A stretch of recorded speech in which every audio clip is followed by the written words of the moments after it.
Wow. I try to be punctual. Oh yeah, see, I was getting counted in.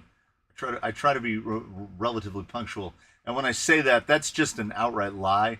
I have an almost fanatical obsession with like being on time to things. So some of the people in my extended family are not the people who are fanatically on time. And having someone who's like 25 minutes late, just always, like if they say they're going to be there at noon, it's going to be 12:25. You would think that after all these years, I just wouldn't notice it anymore, but it drives me insane. It drives me insane and on a deep level. So, yeah, we're happy Friday from everyone. Howdy all. I am sweating. We are at the high. We're at 59% humidity and 84 degrees inside the building, so we're starting off hot. But it's a. Is that guy's name?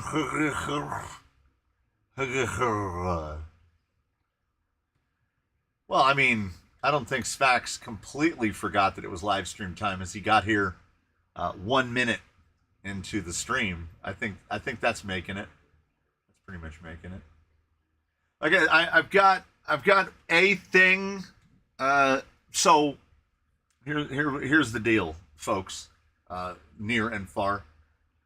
I have two catastrophically large piles of tires, and unfortunately, I don't think I can give any of them away because they're all from either bad to worse.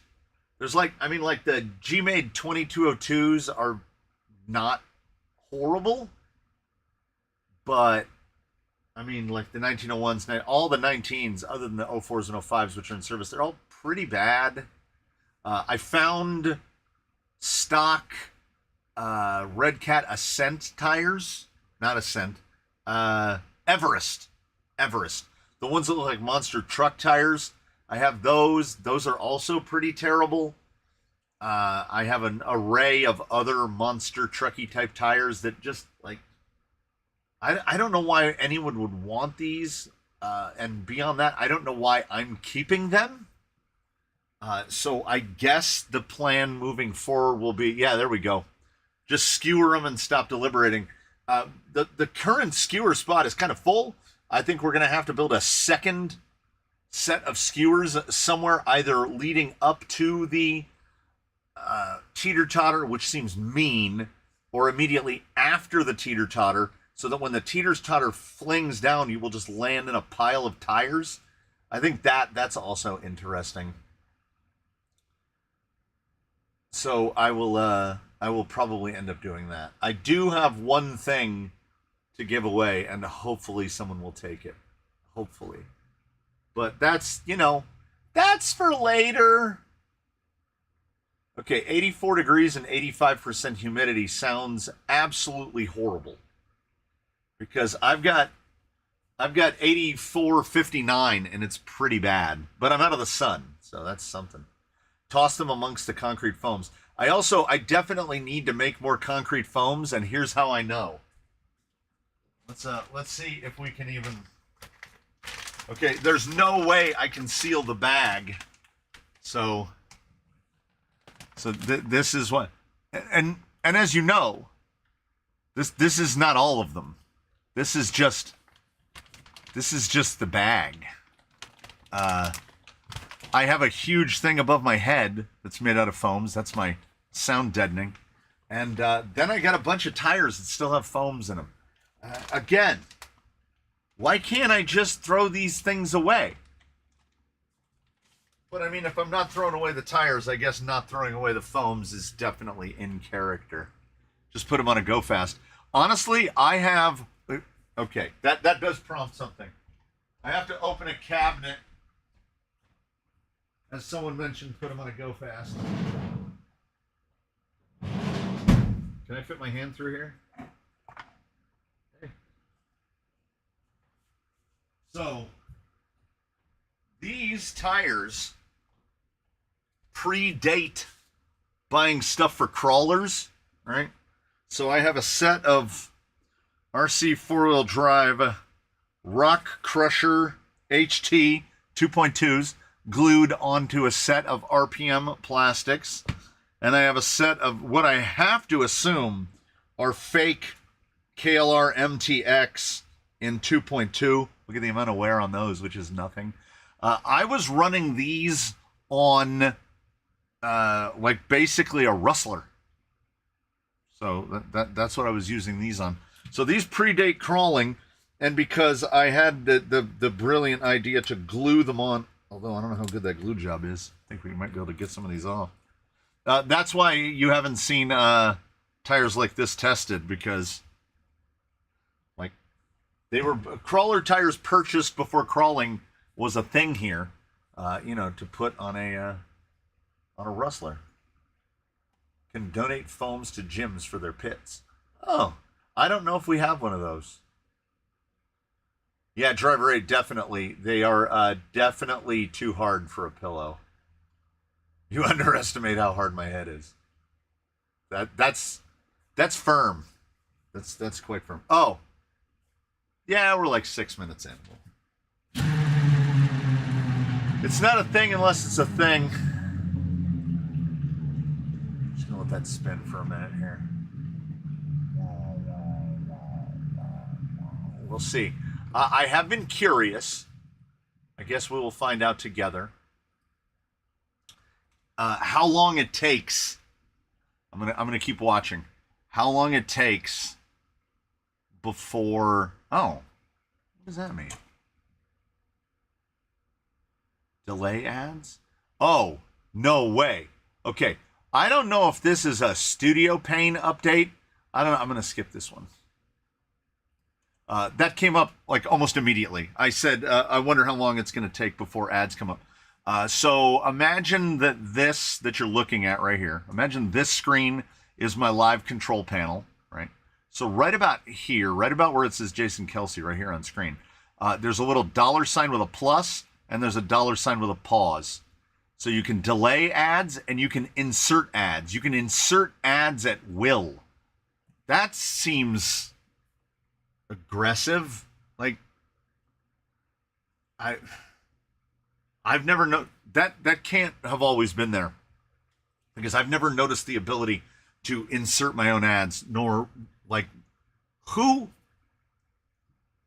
is doing that? Who's being like, now it's time for an ad? I mean, none of us want to watch them, right? So insert. Let's see if you get monies. Okay. All right. Okay. It was presented down there in the chat, so it almost counts as the chat. Do you benefit from watched ads? Yes. Yeah. The more ads are watched, the more engagement the ads are watched. Acky. That determines the payout. You get paid based on both how long the ad is watched. Like a certain amount of the ad has to be watched for it to be even viable for monetization. Someone on the outside would imagine that every ad, every video, every view is monetizable, and it's not. Like a person has to watch a certain amount. They have to watch ads to a certain amount. Like if you click the thing, insert the ads so we can all go to the bathroom. It's a little early, but okay. There's according to the pane over here, right? It says that there are 46 people currently watching. Okay, so I don't know if I'm going to I don't know if I'm going to expect a response from everyone, but I know that it says sometimes it says displaying ads to select people or what have you. Okay, I'm going to click the button. I'm going to click the insert ad. I want you to let me know if it hits all of you. If I click insert, does it go to all 46 people? Because I don't know who would do this without it being a test. The broken toe it's absolutely fine until I'm walking, and so it's this toe, it's not the tiny one, it's the one right next to it, and I hit it like that on the corner of the sofa. Then I am really reminded that that toe is not 100%. Okay, so coming up in 5, 4, 3, 2, 1, I'm going to click Insert Ad. Click! All right. So when that's finished, I want to know how many people saw an ad. We jumped to 52. And also, I wonder if we went from 46 to 52, did those 6 people get an ad as well? Andre Rosu cheats and uses ad block. Oh, okay. Okay, yeah. It said ad inserted, and no one has gotten an ad.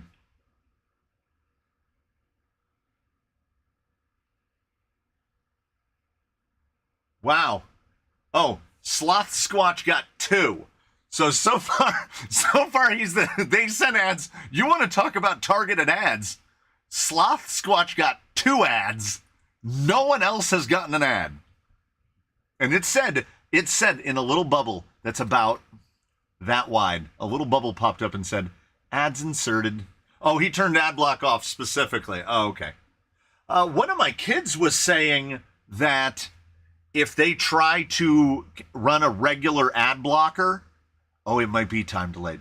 Somebody said, my kid was saying, my youngest was saying that if they have their normal ad blocker, like AdBlock Plus or AdSense or whatever they are, running on their PC, sometimes when they try to load a YouTube video, it just gets them a black pane.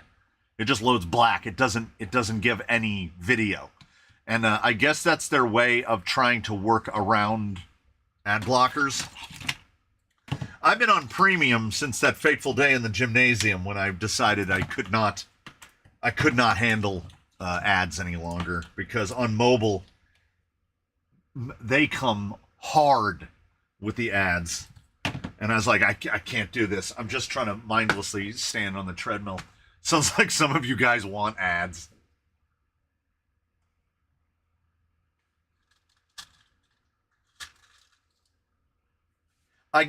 So this is definitely related. Yeah, YT will glitch with ad block, no VPN for me, but with VPN it works great every time. Yeah. This is 100% related. I definitely am developing more ambivalence towards ads. I'm actually kind of starting to inch towards almost feeling positively about ads, because Instagram got me good yesterday. They got me good. There's a place that sells pins. Oh, they got me. Strike Gently Co. Oh, man. I ordered some pins, and then a Displate ad came up, and it was like all Fallout stuff. I almost ordered a Displate. So they definitely know what they're doing. I figured it was like we went through a whole stream and we built a non-functioning vessel. Microsoft got premium when they really started clamping down on ad blockers. Yeah. I found out YouTube and unsubscribed me. Yeah, I hear that. Not only do I hear that, it has happened to me on channels that I watch. I watch the kid, Luke McFadden, the kid from Maryland. He's you ain't no crabber. The crabbing kid. I've been unsubscribed from his channel twice. Like what happened? Just like, apparently if you don't watch a video for a couple days, YouTube will be like, well, I guess you're not interested in that anymore.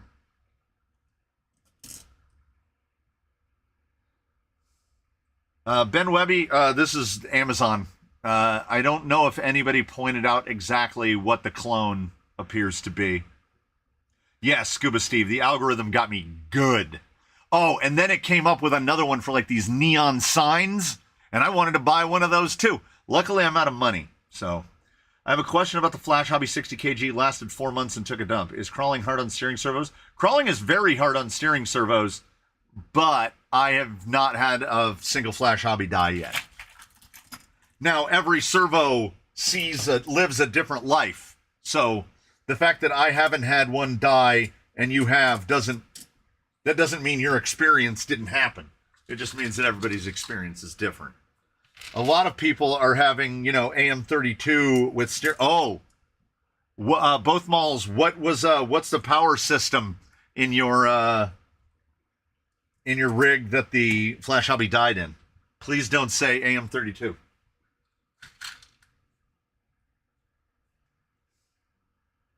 What HVOT? This was the rig that was attempted to be built last time when we were building a rig specifically for hot and spicy spark action. I watched. I talked about it on the Discord. So if you were in the Discord, you heard me talk about it. I watched the exo caged analysis of Spark Drive this morning. That was interesting. Is a democratic word. I don't know how this is going to clear with F10s. Looks like a brazen scale clone. Did you see the new SHV 650 LP? Yeah, if there's something I'm not interested in, put that one up there. And as I had just posted on the Discord, it has nothing to do with Holmes. It has nothing to do with Holmes servos.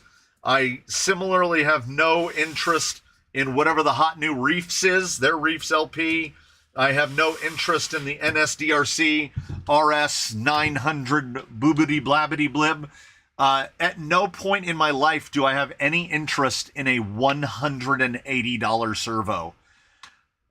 In the Discord, I referred to it as braggadocio manifested, and that's what those servos are. Oh, we've made an LP servo, and it makes 1,000 ounces.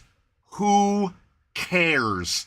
Instead of making servos that nobody needs, here's a wild and revolutionary idea.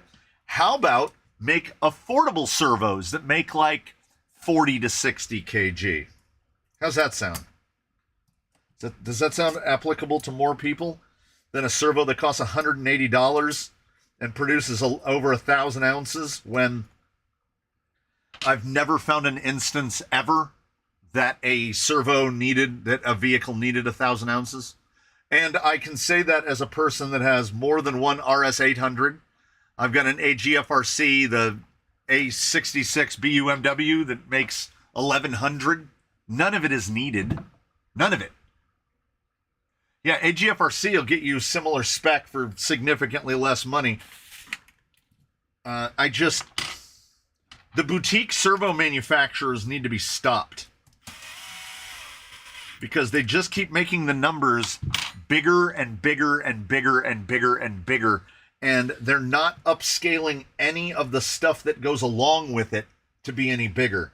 The gears inside this quote-unquote 80 kg servo are the same exact cut and size of gears that are in a servo that makes 12 kg. Do we see a problem? We're still running 25 spline Futaba horns. How many out there have had a servo slip and just turn the inside of your servo horn smooth? It's getting into the realm of counterproductive.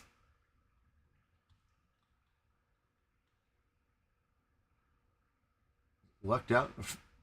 Got a TRX, the last TRX-4 Sport kit, and he's offering up the body with all of the gubbins. I love my strong ass servos. I mean, Todd, here's the thing. Over 500 ounces is strong. That's plenty. We can get away, honestly. I have more than a number of rigs here running on 35 kg, which I don't want to try to, I'm not going to bother to guesstimate. We'll do a calculator close guesstimation. That's just under 35 kg is basically 500 ounces. Anything above 35 kg, particularly in a servo on axle application, is basically surplus power. I would say anything above 700 ounces is basically wasted. That's even if it's on CMS. That's even if it's on CMS that's having to fight against the Panhard a bunch. So servos that are making 1,100, 1,000, 1,100, it's just too much.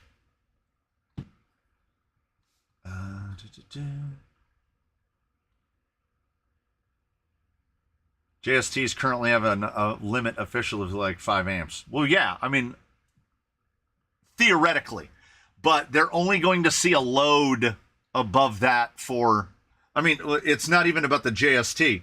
It's about the fact that this wire right here is 20 gauge, and 20 og won't even support that kind of power flow through it because it won't sustain it for a long time, and it won't sustain it over a great distance. But we're moving power in very small bursts over very short distances, which is how we can get away. Don't forget, a regular servo, so a non-direct power servo. Oh, I have one in the drawer. So, like, this is an RS 400. That's 26 gauge wire in there. This thing will pull way more amps than can theoretically, than on paper should be able to move through this wire. But it does it. It does it. They work. They do it every day. They work all the time. So when they have a rating on JSTs, on XT60s, on any of that stuff, that's generally a constant duty rating, meaning a JST doesn't want to have more than 5 amps pass through it continuously. But also 5 amps at what voltage? At what voltage are we talking about? Because it's voltage and amperage. They're equally important. Oh, driver 8, yeah. We're not talking about the SCX6. Yeah, you could put a 2500 in there, 2500 ounce, and you'd probably not even notice. Can you PM a user on YouTube? No, you can't. You have to. If you're both in the Discord, DM on the Discord or look him up on Instagram. The Flash Hobby 60 kg. Didn't you test it at like 800 plus? Yeah. But that's at like 4S, and I run almost all of my 60 kgs on 3S. Reef servos have to be more expensive than AGRC because Reefs has to pay AGA FRC for making their servos. That's absolutely true. Is this going to be a mullet? No, this is going to have F10s. 45 Pro Blue case, yeah. I usually run 700 to 800. They're faster. No, that's not. Speed and power are completely unrelated. That's usually just coreless versus brushless. I have another entirely different rant about the speed that they're trying to get servos up to as well, because a lot of it is beyond ridiculous. I think the fastest NSDRC out there now is 0.04, which is too fast. Maybe not too fast if a gyro is controlling it in a drift car, but anything else, it's just too fast. Does knitting the wires make any actual difference? I didn't do that. That literally came from that's how the servo came out of the box with the wire twisted. My stock Traxxas ESC took a dump yesterday. It's surprised it took that long. The XL5 works. The XL5 works. I'm sorry, the XL5 HV, it works. It's not top of the line. It's absolutely fine. In terms of OE speed controls that come in RTRs, it's actually kind of the best one based on comparing it to, like a typical 1040, some version of a 1040, AE5, whatever comes in a what do they call Vanquish VE1? Any of those, the XL5 HV is a superior speed control, but I mean, they're here for a good time, not for a long time. That's something that's always bothered me. Wire companies marking stuff up 100%, planning to get their investment back up 100 and sell instead of a 10% markup and sell 1,000. Yeah, I mean, there's like Scrub Daddy went the opposite way, where he marks them up like this and just sells a bajillion of them. But boutique guys, like particularly making things like servos, they can't depend on selling a lot. So they got to price them way up because the entire logistical chain is out of their hands. NSDRC and Holmes and Reefs and all those guys, they're not making servos in their garages. They're ordering them by whatever quantities, by the pallet, by the truckload, whatever. And they have to recoup that as fast as they can and then start profiting after. It's like selling video games. They can go to greatest hits. So you would think that once they had sold X amount of servo, they'd bring the price down, but they certainly do not. The quick return plan burns the consumer and the seller. Yes, it does. I'm going to have to learn 3D designing to fabricate a shorter AR-44 housing that fits all of the stock parts, only have to add modifying a bit of the axle shafts. How narrow do you need to get? Todd Brandel has no sound. People are hearing me talk, so there's definitely sound. And my audio mixer is going like that, so I'm definitely not muted. When I mute it, it sounds like this. It just goes. I stop talking because I have to assume it just goes dead silent because the audio thing just goes to nothing. And the light on my mic starts to flash. Lumpkin got an ad. Ot6 KLR V2 versus J Concepts Tusk. What do you like better? Tusk's not even close. Any thoughts on cutting down your Defender body to turn it into a pickup? Yes, I've considered it more than once. How fast is the actual signal from your stock radio to the servo? What is the number that they're measuring? They're measuring latency. So what you have, I'm doing this. Oh, Rainbirds is right here. So when you do this, it's basically a swiper, right? Which is like a linear potentiometer. And they're measuring how long does it take that signal to get from there before the signal over here makes this move. And there's a lot involved there because it's got to go through open space and then it has to go through physical stuff as well. So latency is the whole collection of all the slowdowns put together.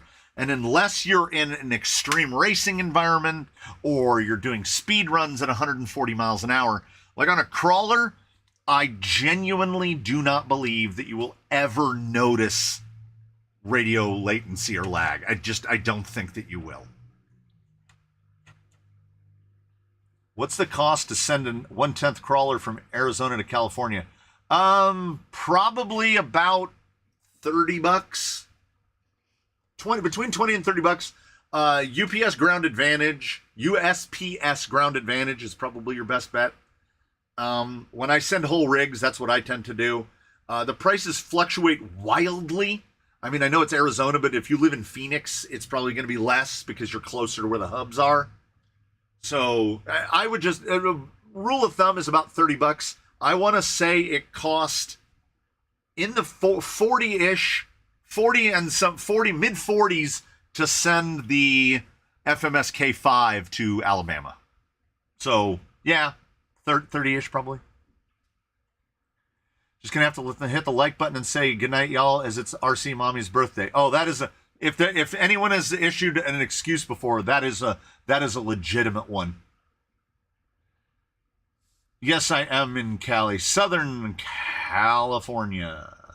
I need 200 millimeter track width, and any 1/10 axle is 210 between hexes. No, it's not. No. You might have to fuss. You might have to fuss with offset of the wheel, but let's see if we can do this. So hex to hex on there is 190 on an F10. AR-44 should be about the same. I want to say an Element is a little narrower. You can also get hexes down to 5 millimeters. Yeah, hex to hex. See, these are going to be floppy, so we're going to have to do it vertically. So we'll do the shoulder. There's the shoulder right there. To the other shoulder, we're looking at 185. So Element are actually a little narrower. Yeah, and as Pleasure Tech pointed out, Beef Tubes makes an AR-44 narrow. Also, I don't see why you couldn't use an axle like the 10 Pro, which has tubes, or any axle with removable tubes, and just narrow it, machine them down narrow. Diamond Pros. You could probably narrow Diamond Pros down. If you have no sound using a streaming device, it probably wants a reset. My Fire Stick does that occasionally on YouTube. Sounds about right. So I decided to learn 3D to make an error. I mean, yeah, I mean, if it's an excuse to learn 3D, somebody needs to do it because I don't want to do it. Sloth Squatch is on mute, so we can... Oh, we can't talk about him. He can still hear us. Yeah, in Phoenix, yeah. Maybe under 30. Really, the weight is the most... flatboat rate boxes are 10 to 20 if it fits the chips. Yeah, bodies and chassis, like, chassis rails are all too long to fit in a flat rate box. So just try to get the smallest box you can. Basically, anything you ship, it's going to have a dimension over a foot. And that's where the price goes up.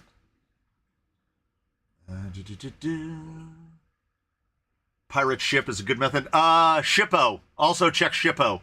That's what I use for shipping internationally. Shippo has saved me quite a substantial amount of money shipping out of the country.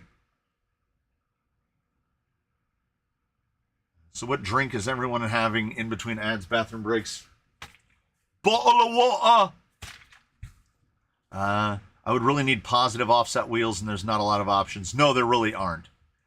But you can do things like... I gotta find a deep. So this is a deep offset Steely, you know, your usual thing. So when you'd assemble it, it would look like this. Well, you just assemble it like this. And then they're super shallows, and look how deep that is. Yeah, I mean, it can be economical. And then what I do is I take the hex to the lathe and I machine this down to a shallower pocket. And then I take the actual wheel hex and I machine that down smaller. Actually, you can just use stock axial ones. They are wafer thin, and you can get them in as tight as you can. Yeah, you ain't got to spend a ton of money. No, it's moving. It's moving. Coffee. Lots and lots of coffee. All the fresh rainwater I can handle, and then some. That just reminds me of that dude that's doing Instagram reels where he's drinking waterbed water. I don't know. I thought that it would get less funny the more times I saw it, but it really hasn't. It still amuses me endlessly about how the government is trying to stop him from drinking waterbed water because they know some sort of secrets about the waterbed water. That it's filled with the microcrustaceans that make his bones stronger. It's good stuff. Everyone used that new China fake hydro steering setup for their knockoff Vanquish Capra. Somebody needs to put a link to that one on like the Discord because I haven't seen an H10 axle clone, but I want to.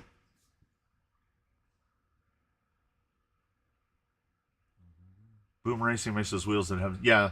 You can get also Glowbacked makes the adjustable offset, which are just clones of Boom Racing for about just over a third the cost, I think.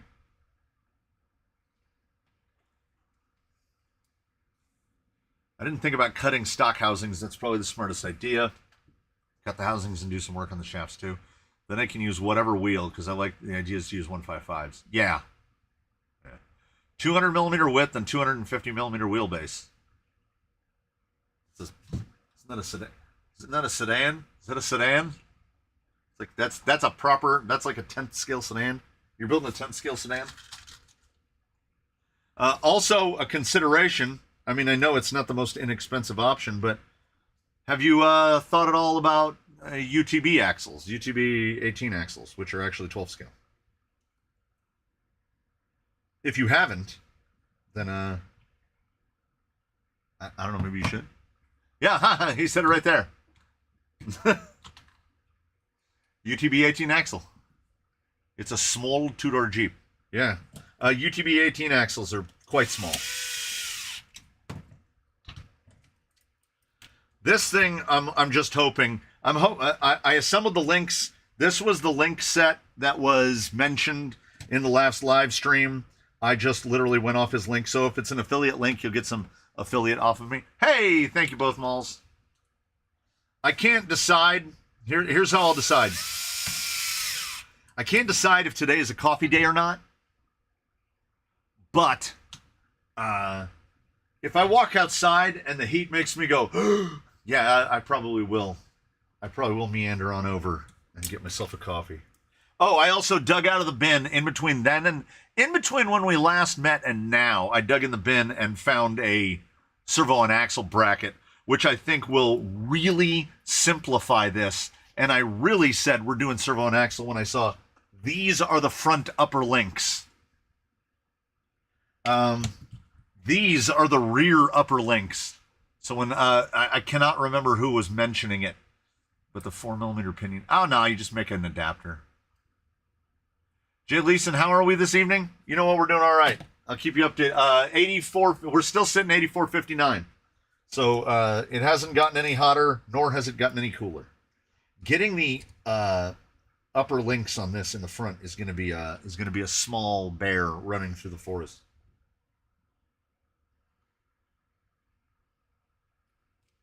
Ooh, I also did not dig any shocks out.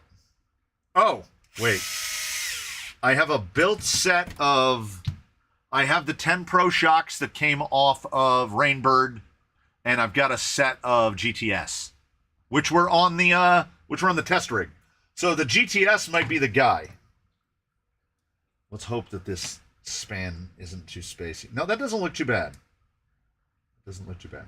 We're also we're participating in a less grand experiment, but an experiment nonetheless, in which this is the aforementioned link kit, and I didn't change anything. I took the ends out of the bag, and I put the ends onto the links. It's always a coffee day. That's true.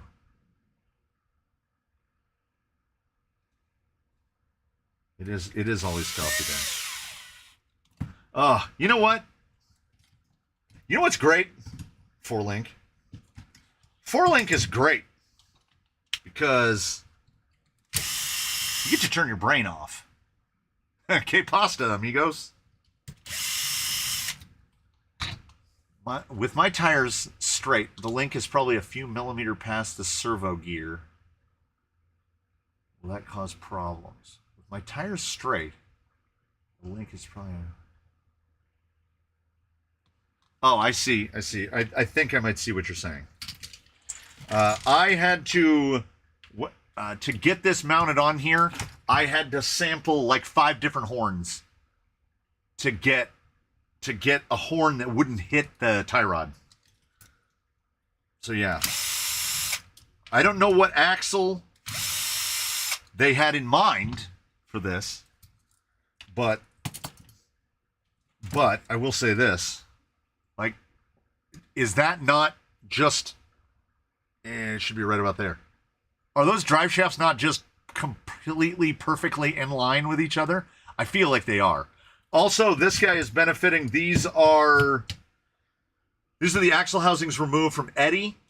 This has got a Boco link riser on the rear axle. And I mean, it has a Boco on the link riser forever, because when I put the screw in it, it broke off.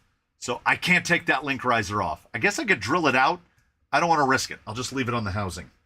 How long did those front links end up? The lowers are already on. They're a couple millimeters longer than the uppers, but the uppers are freakishly short. The front uppers are like 60.5 millimeters, just under 61 millimeters. I don't know if that's the shortest link I've got, but it's in the conversation. Okay, so I need to do math. It won't be vertical from the servo gear to the link eye. I'm trying to think in 3 dimensions. Been thinking of doing an all Amazon build and call it a basic B. Anyone used any of those kits?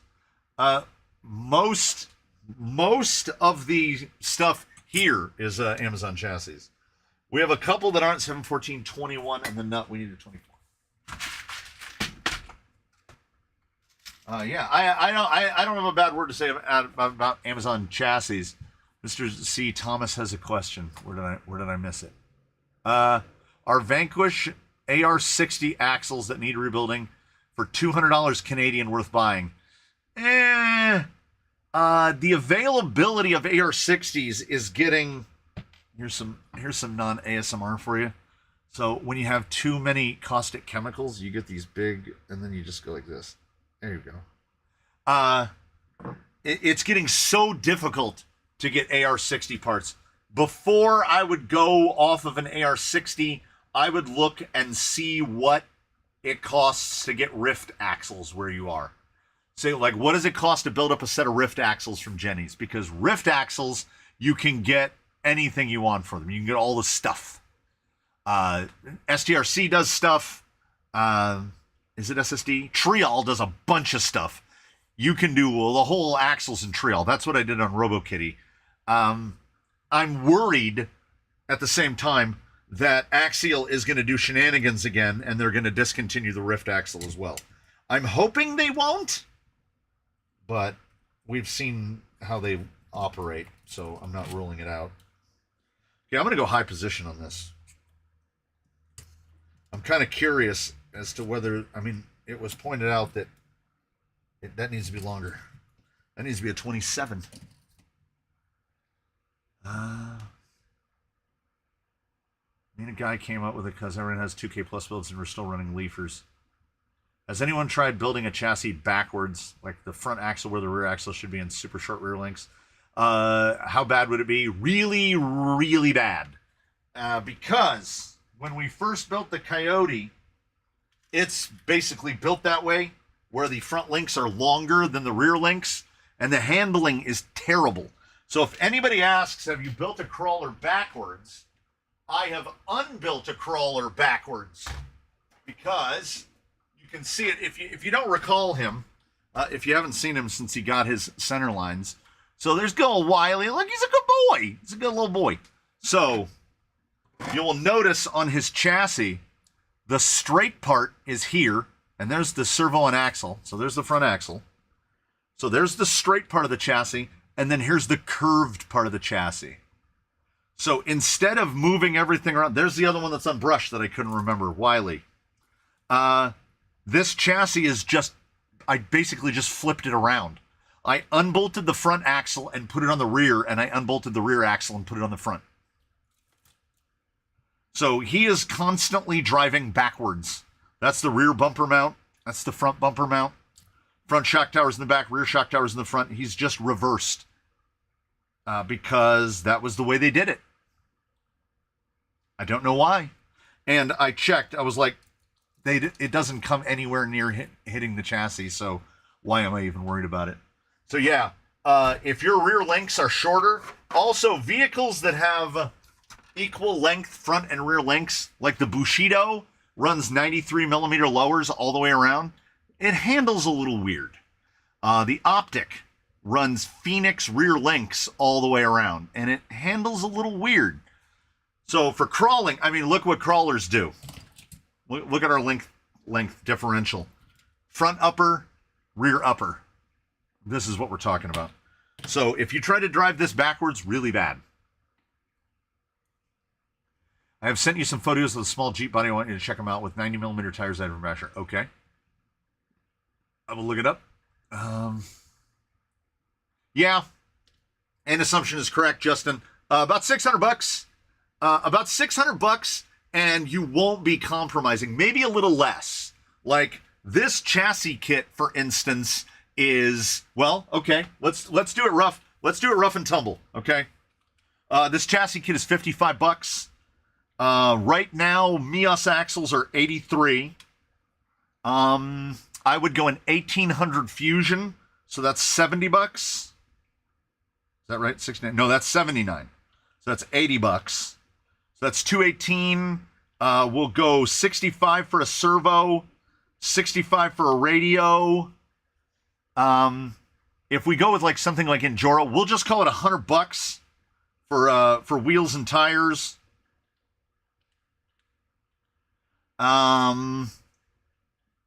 Somebody's going to come into frame here in a second. You ready? Wait for it. No, he changed his mind. He's going back up.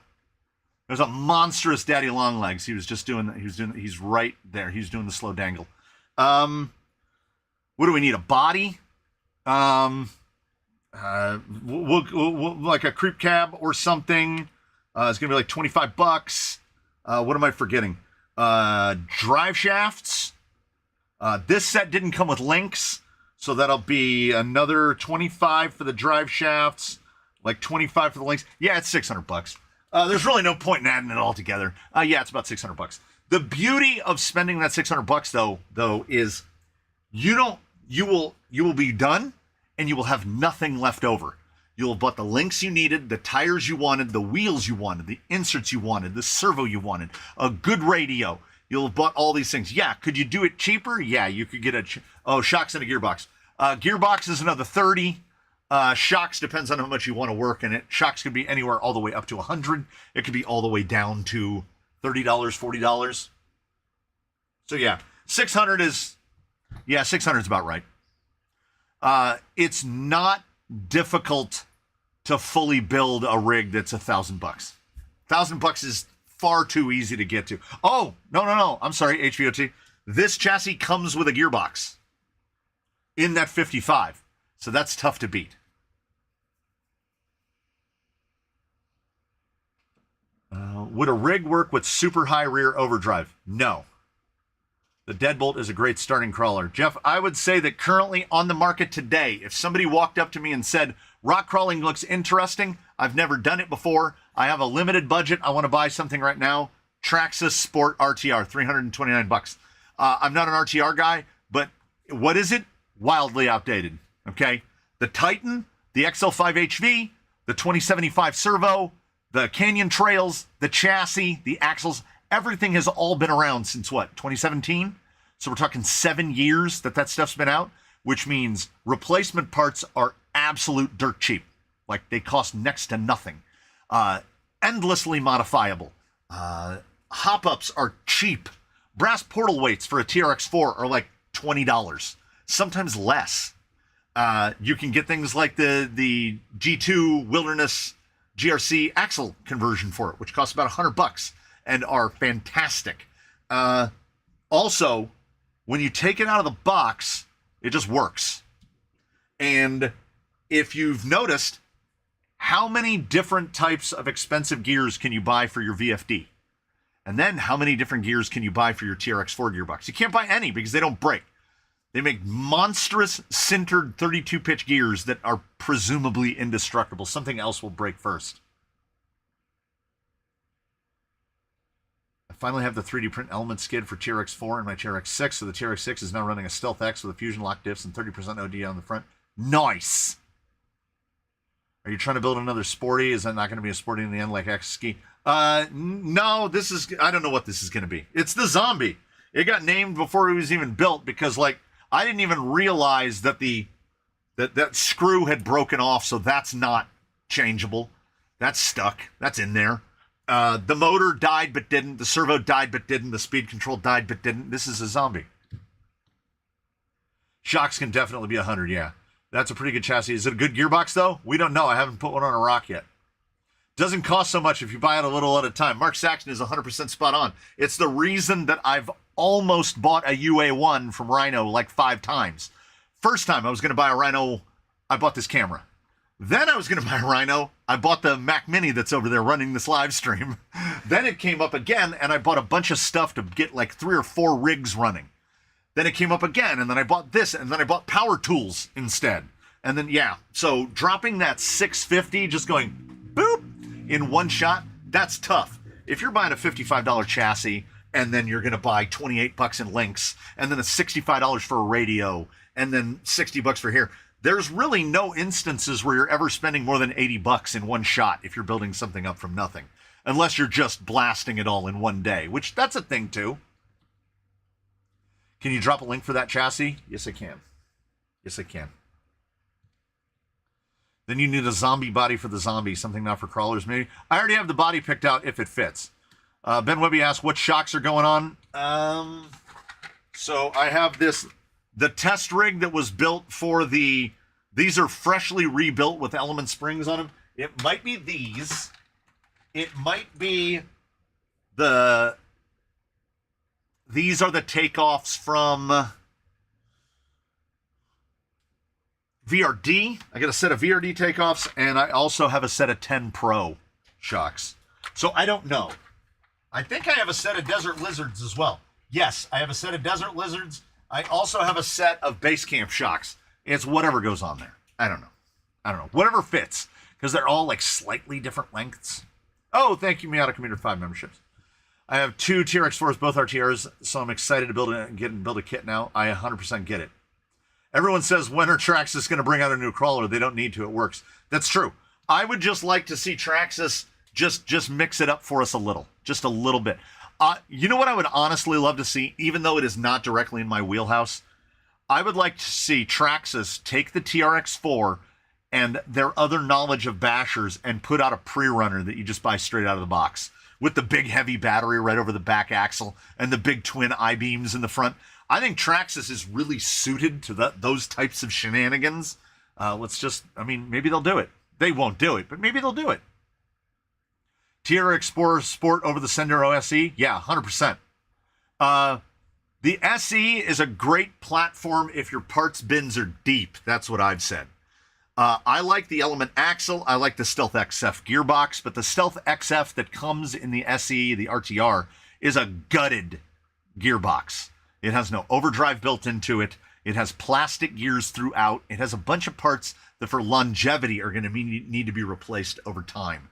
Also, they put sintered gears in their axles. Traxxas put sintered gears in their axles, but you never hear about people breaking the sintered gears in Traxxas axles because they're straight cut.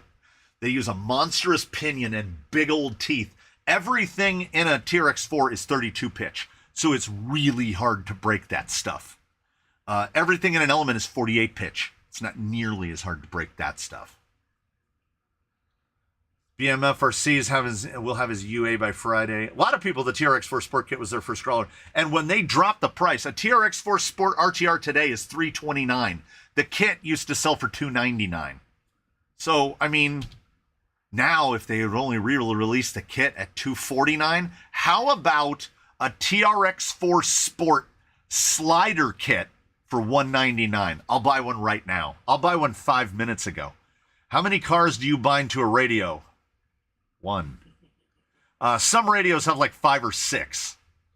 Fordyce is a great choice for a first rig too. I would still take the TRX-4 because you can get the TRX-4 to a more elevated place with putting less stuff into it. And you don't have to buy from Vanquish. You're not locked into the Vanquish ecosystem. That's true. Your Radio Link has what, 10 or more models available to bind to? Each Radio Link will do 10. It will do 10 models with full memory and ID seed. And honestly, that's more than enough. If you're out there and you're programming 10, if you're filling all of your radios with 10 models each, you might be a psychopath.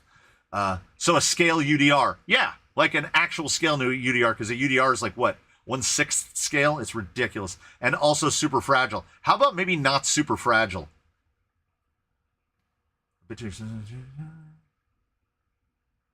Hey everyone, what am I looking at? The same thing that was here last week, but we're going to try to finish it. If Traxxas could sell the TRX for less, which they could by now, other companies would go bankrupt. Yeah.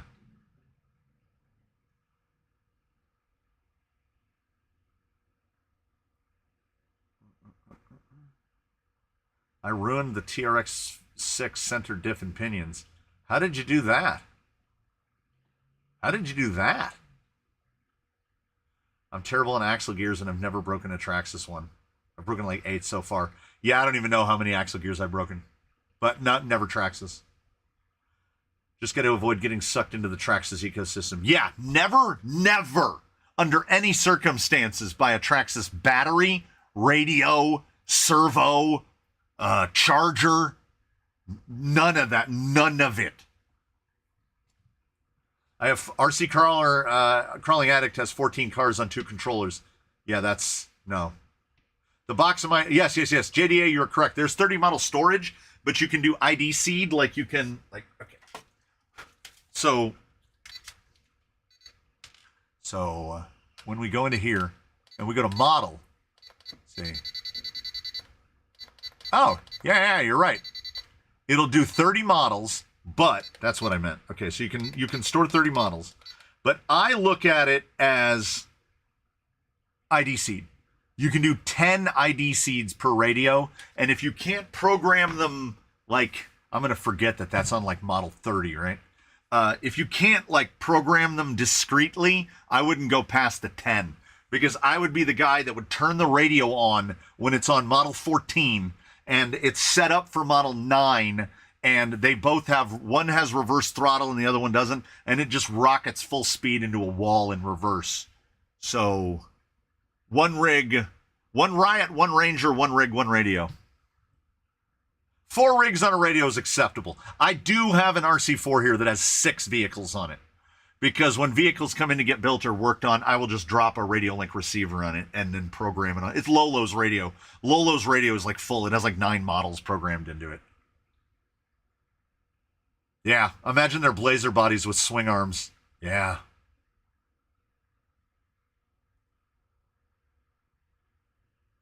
Wouldn't it be great if Endura had their LCG rails, decent transmission and axles, and selling that kit for $199? I glue all my broken gears to my whiteboard where I write down project stuff, equally dreading and looking forward to when it's all covered in broken gears. I used to save servo horns. I saved them for a long time until I had stripped out so many that I was like, what you're doing is not okay. You got to start throwing these servo horns away. I honestly, I know it sounds insane, but I would say that the average, I probably strip out a servo horn a week between all the builds. Like, I'll put the servo horn on, go to test it. It'll go all the way to full lock. I haven't put in the locking screws yet, and it just rounds it out smooth. Most of my servo horns die within 5 minutes of installation, or they just last forever. Baseline is on the same horn that went on him when he got built. What's the ID seed thing? Explain to a 5-year-old that doesn't understand English if he is too tired. Okay, so when you go in, so basically what ID seed does, ID seed sets up a discrete channel. So when you set up ID seed, you're going to have to repair the receiver to the radio. Then that receiver is paired to that seed. So what you could do is you could have 10 models that are all ID seeded together, and you can just hot swap models, and while they're all powered on, and it will go discreetly from one model to the next. When you're just in regular model storage and you switch from one to the next, I did this in a video and torched a dig servo. Because like I said, if you have one that the steering is this way and the other one the steering is reversed, and they're not on ID seed, if they both turn on at the same time, they will both be energized and ready to go at the same time. Only, try as you may and try as you might, it's almost impossible to build 2 rigs that are completely identical. Tomax and Zaymod are living proof. So something will die. So learn from me and don't try to turn on 2 rigs at the same time, if they're paired to the same radio. If they're not, then it doesn't matter. I think it was because I modded the rear axle to shock relationships so the rear axle dropped lower. Yeah, that was 100% it. Yeah, that was 100% it. The Traxxas drive shafts are not, they have a very thick CVD neck. I don't know if I have one assembled. If I have one assembled, I can show it really, really easily. How many Traxxas wheel hexes do you think I've removed? Too many! I do not. I do not. Do I even have the parts to assemble one? I do. Okay. We can do this. My Traxxas bin of drive shaft bits is really depleted, and every time I go on Jenny's, they're sold out. As a matter of fact, I'm completely out because I'm remembering now that this set is... I got one replaced from Traxxas because when it showed up in a sport kit, one of the CVD metal ends wasn't drilled. Yes, so the problems only arrive when you have 2 rigs on at the same time. Yes, I want to have 2 rigs on the same radio, but now you scared me. Oh, if you have it on ID seed, then it's not a problem. If you're working with someone else's radio, caveat emptor. Yeah, but so the RC8 will do it the same way that everyone else does, which is you can have the models saved, but if you turn 2 of them on at the same time, it's going to do the same thing. I don't know how many ID seed models an RC8X does. I have one down there and I can turn it on, but it seems far, and I'm already distracted by something else. So I need to find a shaft that's assembled though. And I need to have these out anyway. To maybe, I need to have all these out because I'm going to need to make this guy's drive shafts. There we go. Okay. So here is the thing about, okay. I need something, I need a thing longer. This will work. Okay. So See that angle? We'll try to hold it kind of level. We use the top of the box as level. So that's the angle of droop you can get out of a typical CVD center drive shaft. And then here is the drive angle that you can get out of a Traxxas. It's about half because the neck on their CVD, it's got a fat neck, big fat neck. And then if you're going to do something like that, I know that the distances are oft too short, but it bears displaying. And there's the angle you can get on a universal. And it will still, actually, I mean, you can get to about there. You're right there without camming, which is, I'd call 45 degrees. It's close enough as to practically be 45 degrees. And you can also, we can get in here tight. So when that, right there, that's where it's camming and locking. See right there? You could indeed punch that pin out, round that over with like a file or a Dremel, round those over, and you could get down to 55, 60 degrees. So yeah, the TRX-4 drive shafts, they do not like those shenanigans.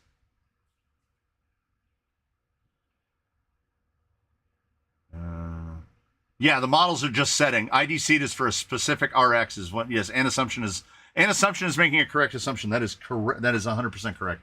It turns it into a discrete channel. Like how they used to talk about how like you see it in home networking, where like the router has discrete, like if it's paired to your phone has a discrete 5G band that they pair to. It's supposed to make it more secure and faster. I don't know. I'm not an IT guy.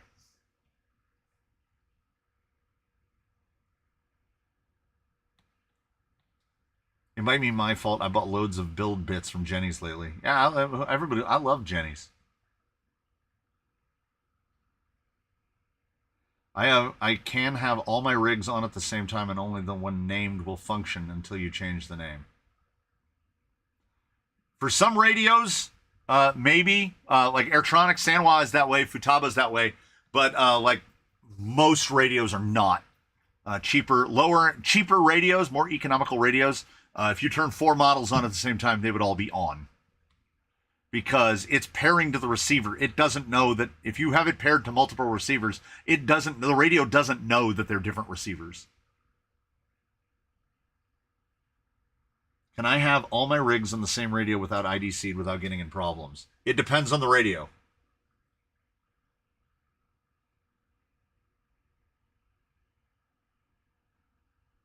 Oh, I only use one at a time. Oh, no. Yeah, if you're only using one at a time, you can have as many as you want. Or as many as the radio will hold. I want one RX for each rig and only one radio for all those RX. You want it now. You want it now because it sounds good. It sounds economical. But I can all but guarantee you in the future that philosophy will change. Because you will get to a point where you'll be like, you know what I'd like to do? I would like to compare rig 1 against rig 4. And it is dramatically easier to have 2 radios. Oh, he's got an RC6GS. Yeah.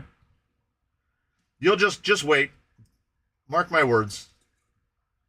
Ally Express will have a sale. And there'll be somebody selling like an RC4 for like $30. And you'll be like, nah, I'm going to get one. Plus, it's an RC6, so you have ID seed. So you can just program all 10 on ID seed. An ad. Oh, yeah. Just keep me updated. Like I say, I'm generally not looking up at that window. What I do look at is, so I quit. I had Discord quit. I think Discord was the culprit. Ew. My Facebook has been giving me Kamala Harris ads, and I don't know why. I don't know what I did. As a Californian, I was just talking to my brother-in-law about this. This is not a Republicans versus Democrats issue. This is like there are no good choices. Like they both say wacky crap that I don't want to hear. Why can't we just elect a centrist? Why can't we elect somebody that's not a loon in one direction or the other? It doesn't have to be both. I don't want to get into a political diatribe, so I'm not. But, like, I just want somebody that sounds normal. And that's the problem. That's on me, man. I want somebody who sounds normal but is apparently also a politician, and I don't think that's a thing. Yeah, they're trying to convince you she's popular. She wasn't popular when she was AG here. She wasn't popular when she did anything in California because she was a Gavin Newsom appointee. And if you're a Californian, you kind of, on some level, hate Gavin Newsom a lot because that dude is terrible. That dude is terrible. The state is constantly broke, and then they're talking about how big the budgetary surplus is, and I'm like, wait, how do those two go together? Dream on with 50-50. The Donald isn't a loon. What the Democratic Party and the Republican Party both live on as weird shadow zombies of their former selves. The Republicans now are more on the lines of the Democrats than the Democrats are now. And the Democrats, I don't know what the Democrats are now. I don't know. I don't know what's happening. Yeah, like I say, I was just talking to my brother-in-law, and we were like, when's the last time that we had an option where you were like, that's the guy I really want to vote for, not that's the guy that seems least worse than the other guy? Because that's what we've got now. They want to give us polarity. They want us to be so polarized that they're like, first woman, Asian, black, progressive president, or that guy. Those are our options. So I've seen that gearbox on Ali. Is it good? I don't know. Yeah, time will tell. First impressions, it seems well built. I like that you can escape the politics. Yeah. Oh, no, I'm definitely not turning it political. The extent of my politics is there are no winners here. We have no winning options. Satan is winning. That's what's happening. Yeah, we are definitely staying out of politics. But I can pretty comfortably say that we have no good options. All right, I'm going to try to get this. It looks like the upper links might be select my puppet. It looks like it might be the correct length. These are a very snug. Ordinarily, are those sevens? Does that need to be a 7? I don't think it does. Ordinarily, I don't go with the, that's a 7. I don't go with the rod ends that come with the links, but here we are. No politics nor religion. Truth. As I tell my mother-in-law, I've got it all. I've got it all.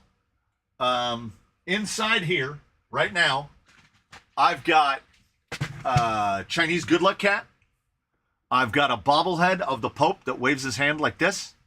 I've got a Buddha. I've got, you name it. I'm covering all the bases because what if everybody's wrong? So also, I'm kind of fascinated as a somewhat art. What do they call people who like art? It's not an artophile. That's not a thing. As an art enthusiast, I think religious iconography over the ages has been pretty good.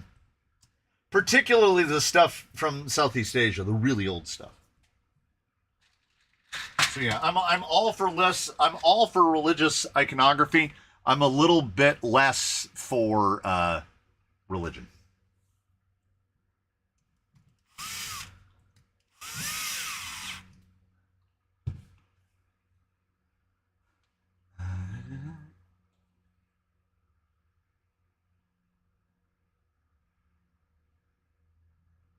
Yes, politics are definitely a dead end street.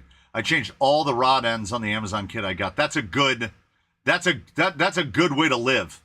The last 4 years have turned me more into a libertarian than anything. Yeah, 100%. Less government. I think we'll all agree, regardless of who you would want to vote for or what direction you see for the country, less government is better. Okay, I'm trying to find the hole. It looks like that one. That's going to be what? That's going to be spicy close to the drive shaft. What is it with all of these builds that put the links spicy close to the drive shaft?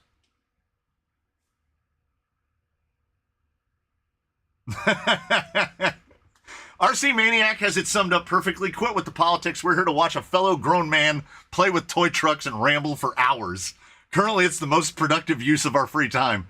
I can't argue. I can't argue. We are all here. We share a common goal. Toy trucks. Toy trucks are our platform. I'm going to have to... Yep. There's really only one way to do this. Okay, there might be two ways. But we're going to operate under the assumption that there's one way to do this. I have to take... And boy, this is not the first time this has happened. But I have to take the gearbox out to get the front upper links in. Actually, if you're assembling like a... what are the best ball ends ever made? Do you mean the actual ball, or do you mean the rod ends? Because if you mean the rod ends, what do you mean by best? I find the ones from Element to be the most versatile, but they are not the strongest. I've broken more of them than any other rod end. We saw Jake put a link through his tire. That was because a rod end broke. But they have just the right amount of bend. They're very slender. They fit in more places. If you just want purely robust and it's not going to break, it's TRX-4. TRX-4 rod ends are tank rod ends. I'm doing that thing again where I just gesticulate when I could be like, look at this. Look at this. Okay. So this is entirely what it comes down to. We'll probably be able to see, we'll get a closer focus right here. Actually, if we move cardboard, right, there we go. Okay. So this is an Element rod end, right? The important stuff is, so we've got a cross section, about 3.6 millimeters, and more importantly, this little bit out at the end right here, there's that 1.78, 1.8 millimeters on there, but that little amount of bend works like all the time. And then you've got this end, which is 6.5 millimeters.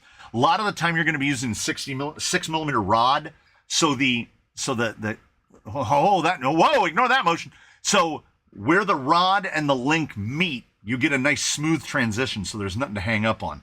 But then if you take a Traxxas, this is a TRX-4 rod end, which is 4.5 millimeters across.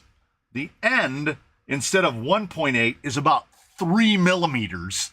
So not quite twice as thick.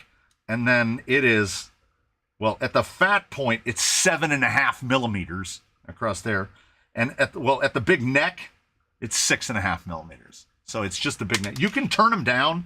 You can you can put them on the lathe and get them down. But like this part right here is so beefy and thick that there are indeed situations where I don't have a center chassis right here. I do. I rescind. So there are situations where this one would be fine. This is just a generic Amazon. But on some chassis, you can't even fit that in there because it will bottom out. And you either have to grind the chassis, which is what I recommend, or shave this down. Definitely shave that down. Don't shave that down. So in terms of just outright pure strength, nothing is as strong as TRX-4. But I still prefer the Element, and I use the Element more than any other. Yeah, I have DHF 80s. I've bought the big Mias 100 pack. They're pretty good. And cheap. Let's hope clone TRX-4 rod ends are close to good. I'm sure that my TRX-4, so they come in a little drawer like this that says TRX-4 rod ends, and they're all in there. I'm sure that some of these are fake. I don't think they're all Traxxas. And the clones are good enough. Like, I think this is a fake one. Nope, that's a real one. That they're good enough that you can't really tell the difference between the real ones and the fake ones. It's the thickness. It's not. I don't think it's anything to do with the design. I think they're just that much beefier than other rod ends. Getting spicy on a Friday. Yeah, the mini bend. I, too, have broken more Element rod ends than any others, but they fit so good. Elements are too hard. Yeah, they are fiber reinforced. That's what that silvery plastic is. So I'm not gonna go out and try to claim that that's not at least potentially part of the problem. That was a lot of repetitive P sounds. Partially or purely part of the problem. What else is in that box? It's just the rest of the front. This is the front bumper. This is the body mount. The servo mount and the panhards are in here, but I don't need those anymore. The electronics tray, I think, is going to hit the servo if it's mounted in its stock position, so we'll try to mount it somewhere else. Yeah, panhard receiver. In your opinion, who makes the best dig box? The best dig box on the market is the LCXU from the Basecamp Builders Kit. It's this much better than the $30 Amazon dig box. Honestly, the dig performance between, say, like a VFD Twin and I do have a relevant real deal. I have a real Vanquish Hertz dig unit in toothless, and I would be hard pressed to say that I could tell the difference between it and the one from Amazon for $30. They are close enough as to be the same thing. How come you don't like metal rod ends? Metal rod, because you can't change the ball, and then they're going to get slop in them, and then you get to throw them away because they're swaged together. Also, metal on metal is bad, particularly if you're talking about a moving part. You're much better off with a metal ball in a plastic rod end because they're going to maintain their cooperation a lot longer. Yeah, plastic rod ends are the way to go. I don't care for metal rod ends at all. They get loose.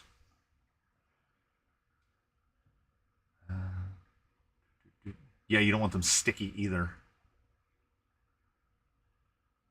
Yeah, Rattler has an FMM and a dig gearbox. I just cut the shaft. Oh, I'm doing it again. Like it's in a different room or something. Here's that body again, so everybody can remark about how my body painting is crap. The bodies that show up here look better. So yeah, I literally just cut the top shaft off, took all of the gearbox gubbins off, and just attached it to an FMM. So it's FMM with dig box. Now, does that improve the weight distribution or any of that stuff? I don't know. But it's pretty cool. We're gonna blow the servo up. Backfeed. No, I put a Zener on there. I don't know if it does anything. Yeah. The last red cat bit. Them rear links need tweaking. These? No, these are good. We're all right. We're good. Yeah, there it is. That body looks ace. I don't need this kind of abuse. Yeah, I didn't paint it, so it looks like crap. No, it doesn't look like crap. That one looks amazing because I didn't paint it. I painted it, therefore it looks like crap. Where's the 100 hiding? 83, 85? I don't know. Maybe folks are still on vacation.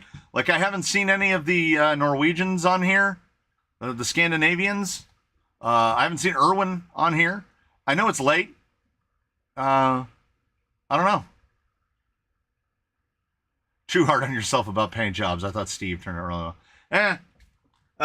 Steve is one of the few that I get any sort of compliments about. So, I mean, I'll take it. I'll take it where I can get it. I also don't spend a lot of time on paint jobs, or I at least I make an effort not to spend a lot of time on paint jobs. I love a 1 hour paint job. I mean, oh, that's right. It needs to be a 7. We've been down this road before.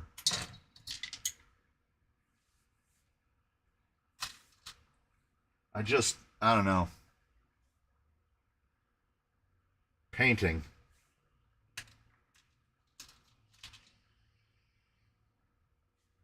Although I painted Scarlett's body in an hour, and I'm happy. I'm really happy with how she turned out. It was exactly what I wanted. I wanted a slightly weathered military truck, and I think I got it.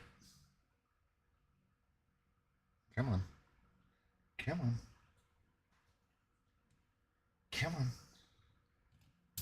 Nope. We'll just keep fighting. There it is.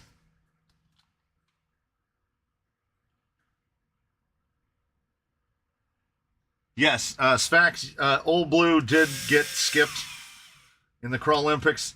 That was mostly Miata commuters doing, because they basically pleaded. They were like, please don't make Old Blue do Mavericks. And I thought about trying to get Old Blue through the skewers, and I was like, oh, he would have had the worst time through Mavericks, unquestionably. Like, it would not even have been close. The question is, how short is this front drive shaft going to be? The short, no pun intended, answer to that is really short. Oh, is Ben talking about how the upper links are just straight? Yeah. I don't know. This is becoming a recurring thing where they'll do high clearance lowers and straight uppers. It's just like a thing now. If I'm going to assemble it inside out. Luckily, it's only 3 screws to pull the gearbox, so it's not too bad. Old Blue's leaf springs would have been mangled. Does that mean he gets a buy and gets to run gates? Yeah, we're going to definitely try him in the gates.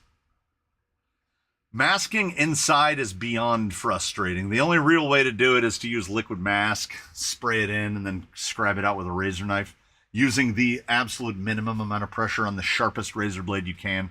Because if you score the body too much, you'll roll it and a bunch of parts of your body will fall off. 70 millimeters-ish on the front driveline. That's not too bad. 70 millimeters-ish I can work with. If you get, it's basically eye to eye below 66 millimeters gets to be kind of a problem.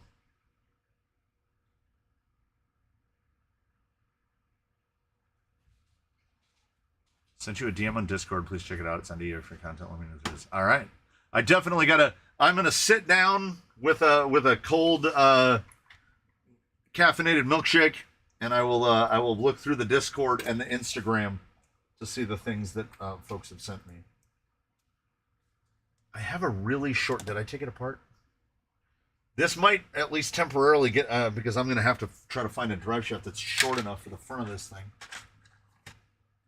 Well, I mean, I can just order another steel one from Amazon. I wonder if I can get a cut to length down that short. I'll have to look and see. You need more bend in the lowers so they run in line with the chassis. Oh, they would need a lot more bend. But here's the deal. If that link gets bent more, you're just hanging the drive shaft. So if the link bend goes up above the drive shaft, I'm not sure how beneficial it is. Because then you get to scrape the spinny part against the rocks. That change, that pinion angle change looks pretty solidly okay. Yeah, the F10 was the incidentally correct choice for this. At least it would appear. Oh, you know what we're going to do? These are F10s. Have I mentioned F10s more than 8 times? We are just going to throw 10 Pros on it. I just need to find the rest of the screws. I mean, I need to find the bolts. Okay, I have 2 shorter ones and 2 longer ones. We'll put the shorter ones on the front. Okay, I just need 2. I need 2 bolts. Oh, we'll just reuse these bolts if they're the same size. Neil Daniels is living in the opposite. He's in my Bizarro universe. Because if you'll buy a body just to paint it, that is something. So I wasn't looking at chat, and RC Crawling Addict and I had the same thought at the same time. If the link is up higher, the drive shaft's hanging out in the open. So could Old Blue navigate Mavericks, not for speed, just getting through, maybe Class 1 style winching and such? Yeah, I think so. I think you could get through. The worries would be, we have all seen the teeter hit the ground. Now, I want you to imagine, if you will, Old Blue at the end of the teeter as it slams into the ground full speed, and like his body flies off, and it just seems like a bad day for everyone. I said shorter in the front. I did. That's not the right, what are these from? What are these from? These aren't the Vanquish ones. I was only going to use those because they were the Vanquish ones. I'm going to have to use bushings, aren't I? Because I don't have any 10 millimeter rod ends to fit the stupid F10s. How close is this? Well, that's close enough. Which one is Old Blue? We gotta which one is Old Blue? And Old Blue, I don't get any grief about the paint job, so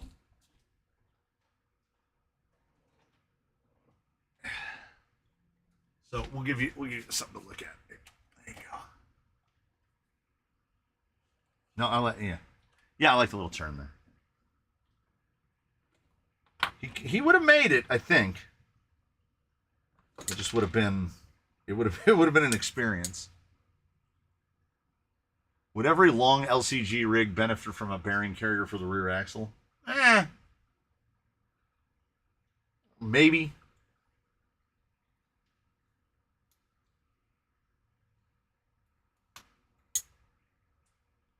Okay, if that fits, we're in business. After I dig through and find a bunch of matching spacers. Oh, I should have brought the Twizzler, huh? I could have put him on the I could have put him on the turntable. Don't mind me. I'm super organized. Okay, those are not the same size. So imagine, if you will, you have to get two of the exact same spacer out of this so that you can put your shocks on. Or you don't. We just put the other rod at the top. Ha ha! Ah! You can't stop me. Where is it? Where is it? It's that one.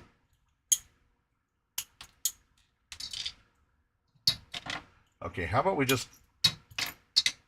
pop all the hollow balls out? Because the system that we're employing right now is insane.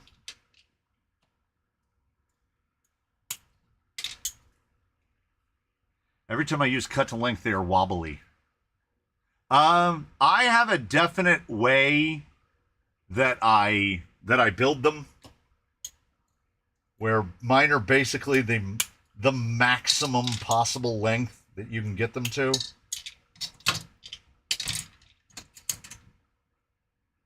So I can understand that some would be wobbly.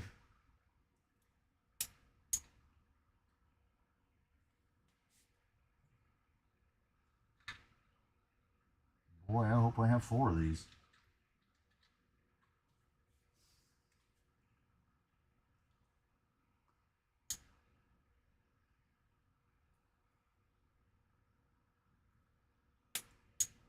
Oh, those fit pretty nice, actually. All right, let's see how close these are to fitting. Also, this OMG servo, I don't know what's up with it. You do remember me saying it's a zombie. Okay. I can't even get that screw in there. So, with the servo attached but not energized, you can, all the force you want, you can't make that move. It won't move. And because Vanquish put the shock mount behind the knuckle coverage, We just have to unbolt everything to be able to turn it. It's 20. I need an 18. That's also a 20. Why do I have a bunch of 20s out? That's not a 20. It's a 22.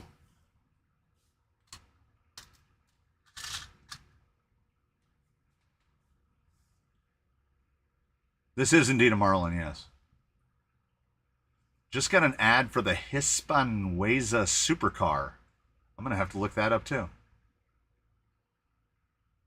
I have not tried the RC4 Wrangler MTRs. It's very difficult for me to buy anything that's in X2S3. Because I still consider it to be the compound that nobody asked for. I'm an X2SS guy, so I just look through the tire offerings until I find what's available in X2SS.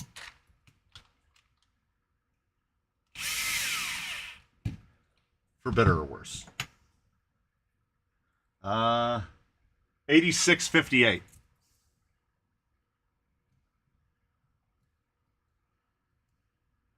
We're going to go right there. There's no chassis braces on this thing. This thing is flopping around all over the place.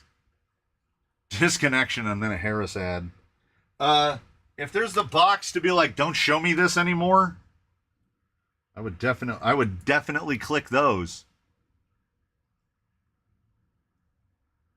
What happened to the sawback? It's sitting over there on a plinth. I think I need to change the tires on it because some tusks came in, and I'm pretty sure they're for that.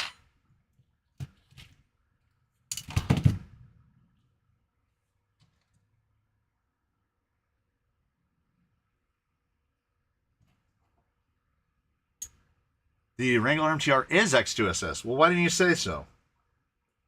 What size are they? Are they class 1? Any clue on the giveaway you hinted at earlier? Oh, we're like an hour and a half. That's not quite halfway. Oh, I caught one. Skip that ad. I caught one. All right, move over here. Okay. So, wait, no, let me get this shotgun. I'm halfway through a thought process. If I stop now, I'll forget what I was doing.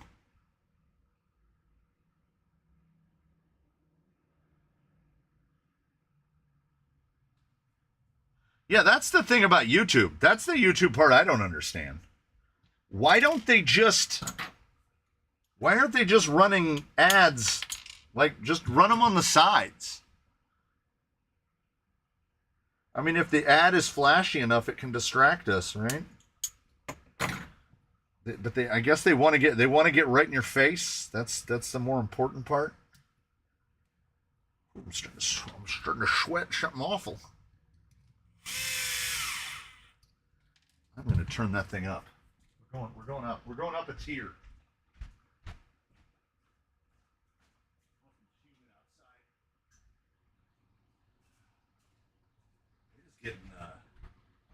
It is getting soppy in here. Better than outside. It is better than outside, but it is getting warm. 86.58 is warm. Class 1 and Class 2. Yeah, there's a couple I still need to try for sure.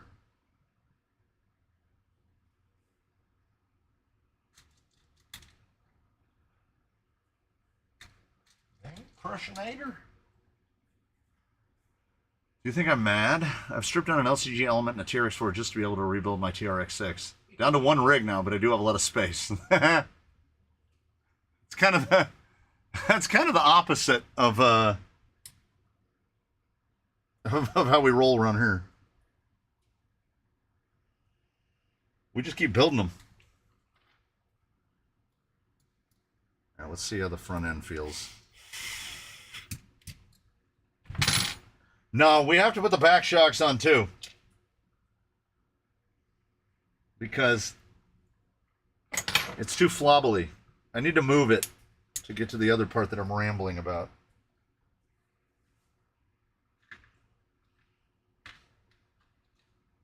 Whatever these ball studs are for, I'm glad I found them.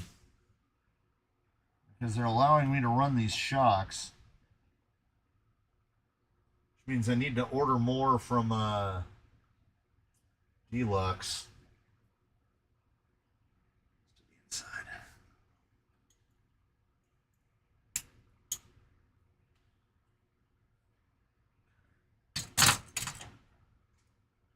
Yep. Not even paying attention to fastener lengths. I'm just sticking them in. I don't think it'll fall apart. Everything seems fine.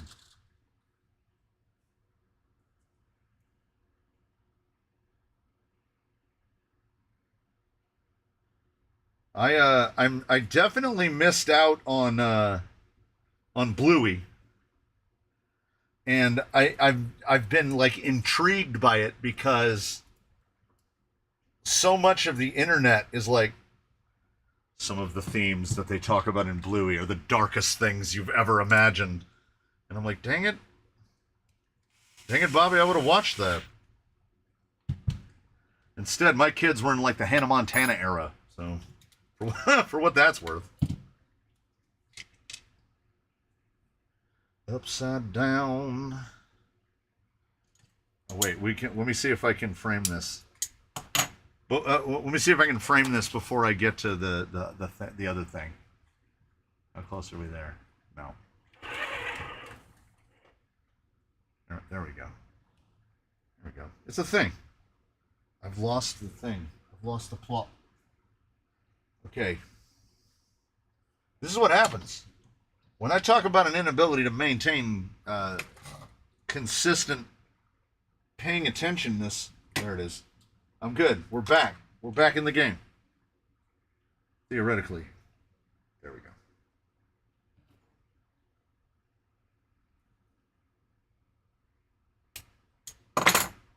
All right, we're almost back together. Well, yeah, back together. We already built this thing once. We're building it again.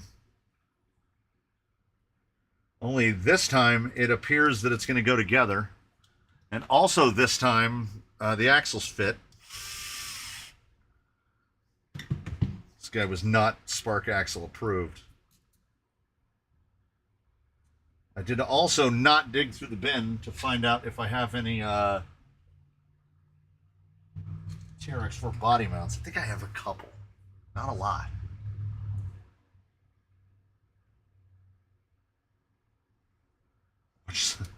When you're talking about a child's cartoon, it's extremely relatable if you have kids. Watch Sleepy Time without crying if you dare. What kind of cartoons are we talking about?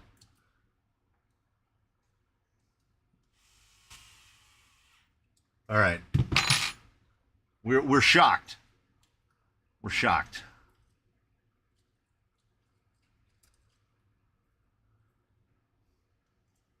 I don't know. That seems strongly okay. We're at least tangential to the realm of okay.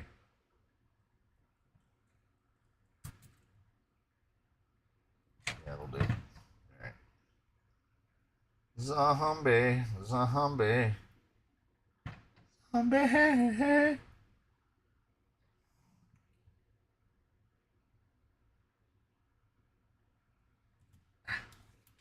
I don't think that's the right screw. That's like 2 threads into that knuckle.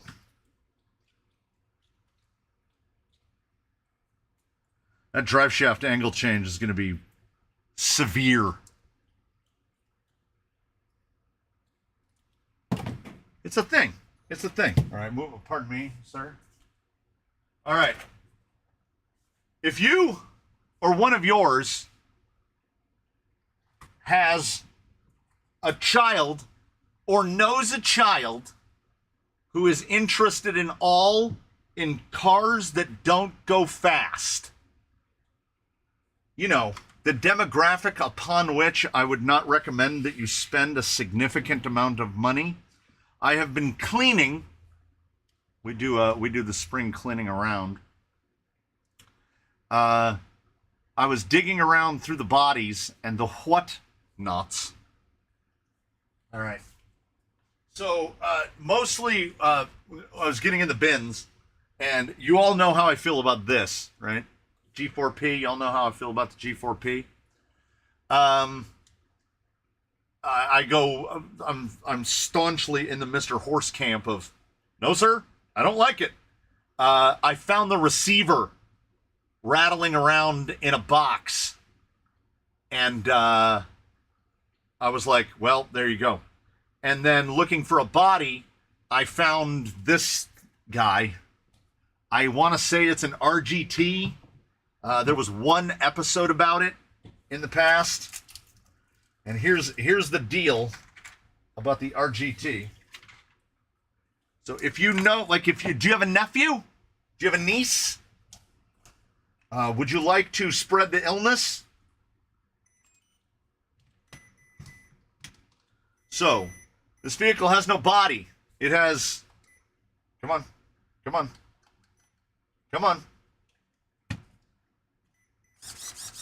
It's to only the finest. It goes.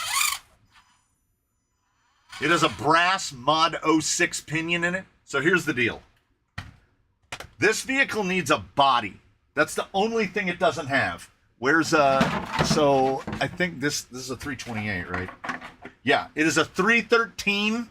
So it needs a 313 millimeter body of your choice of any kind, whatever's the cheapest one you can find. It has the knockoff approach tires that used to be available on Amazon for $12. They are glued onto wheels that I honestly believe are just straight up styrene. I threw in an RC four-wheel drive 45 turn sealed can 540. It's got the world's worst radio. It has whatever, like 15 kg servo that would come in this. It's an Exceed RC 15 kg. It's got a Radio Link Cool 9030 in it. The shocks are Builder's Kit, the old 10.2 Builder's Kit shocks. Nothing about this thing screams, I'm awful. Certainly nothing about this thing says anything about I'm pretty good. So what you would want to do is you would want to buy a body. If the child is of an age that is sufficient, have them paint it with you. Get some paints, paint it on the outside, doesn't matter. Make this thing into, like, it's a 45 turn, so it's noisy, but it's not fast. I want to say it tops out probably around between 4 and 5 miles an hour. My advice to anyone is don't put money into this, period. Don't, other than buying a body, which is a different thing. Okay, the body doesn't count. It has mounts, but no posts. There's nothing I can help you with on that either, because look at the size of the holes for the posts. I don't know what you're going to have to figure something out. Some little, I also didn't plug the LEDs in. It has LEDs in the bumper and I didn't plug them into the receiver. I just didn't. You can sort that out yourself.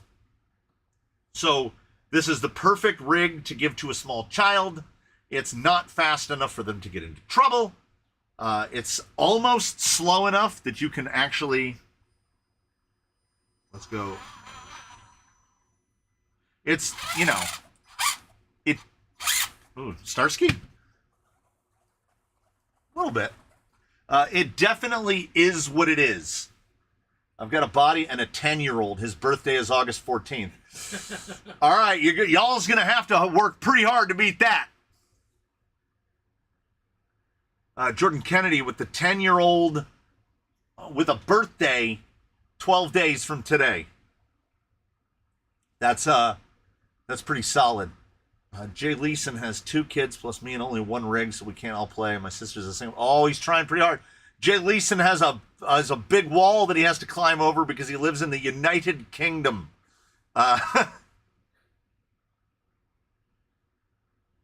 Yeah, Brandon sent his last body off. Yeah, $14 AliExpress body would be perfect. Yeah, absolutely would. Oh, I think Ben Webby said, what was that body? It's another body that I haven't painted. This one was painted for me. This is Baseline's racing body. All patinaed up. One of the channel members did this. Yeah, it's really good. It looks great, doesn't it? Yeah, I know. It has driver's windows rolled down. Yeah, I've heard it all. I've heard it all. Look how good that body you didn't paint it look. Yeah, I've heard it. I've heard it all. Yeah.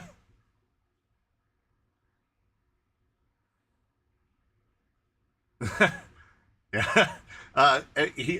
Jordan Kennedy played just the absolute. That was the Uno card with the. I've got a body and a 10-year-old with a birthday in 12 days. All right, there you go. Jordan Kennedy, email to crawlercanyon@gmail.com. Let me know. I think. Okay, hold on. Hold on. Wait. Hold up. Wait a minute.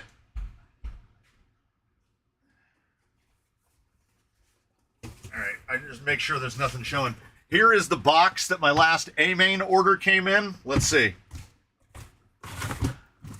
It fits. It almost fits with both bumpers on. There's the box. This off. We'll throw some other little tidbits in there. You know, it's a birthday.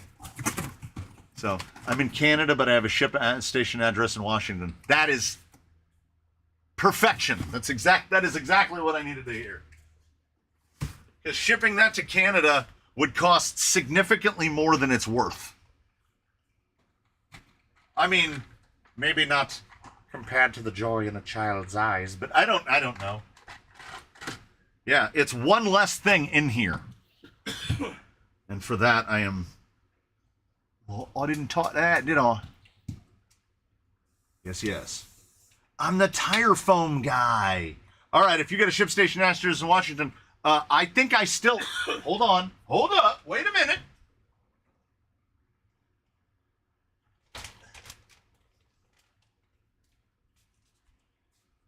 There they are. Those foams are still in the box. Yeah, oh, Sloth Squatch, you know that whole thing is getting packed with tire foams. You know this. That box is literally not going to make a sound. It is going to be dead silent. Oh, you have a Wendigo? It's funny you should say Wendigo. Okay, hold on. Again. Hold up. Wait a minute. Oh, we're going to pack this box. I'm emptying this whole place out.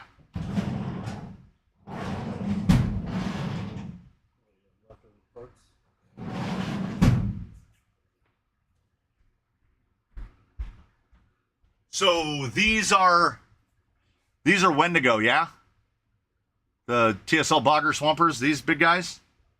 I have a set of 4 of these on these matte off-road racing beadlocks.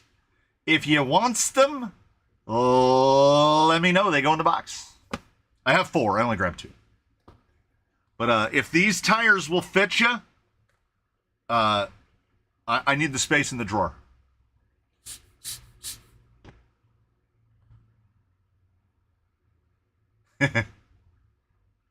So yeah, I have no use for those.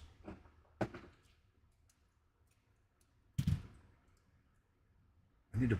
Where did I put the bumper? I never put it together. Oh.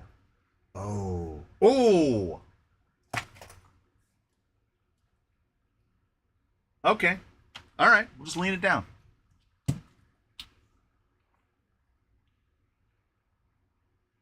Please let us know on the stream after his birthday how it went. Heck yeah. Okay, these go to someone who has no tire choices. Why is this thing back apart? Hey, listen. This thing's more together than it's ever been. It occurs to me we might as well just lay these all the way down, and then we can use the back holes to get the body mount on, which means I probably need... Yes, I need some humana-humanas, like 30s.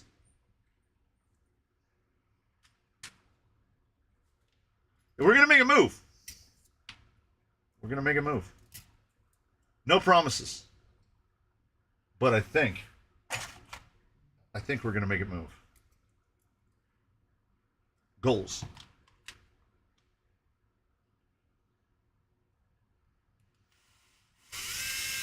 Don't be too long. score. You know, I'm going to glance up a chat, make sure I'm not missing anything. No kids means I get to be the kid. Dang, that's true. Mine are adults now. Happy early birthday to Wyatt. Happy birthday, Wyatt. I will video it and figure out a way to post it.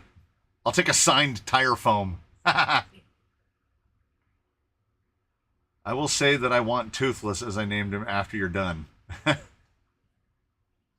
I don't know. Toothless is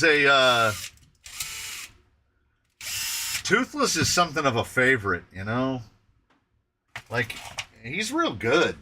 Toothless is real good. Not a 30. Like a 24.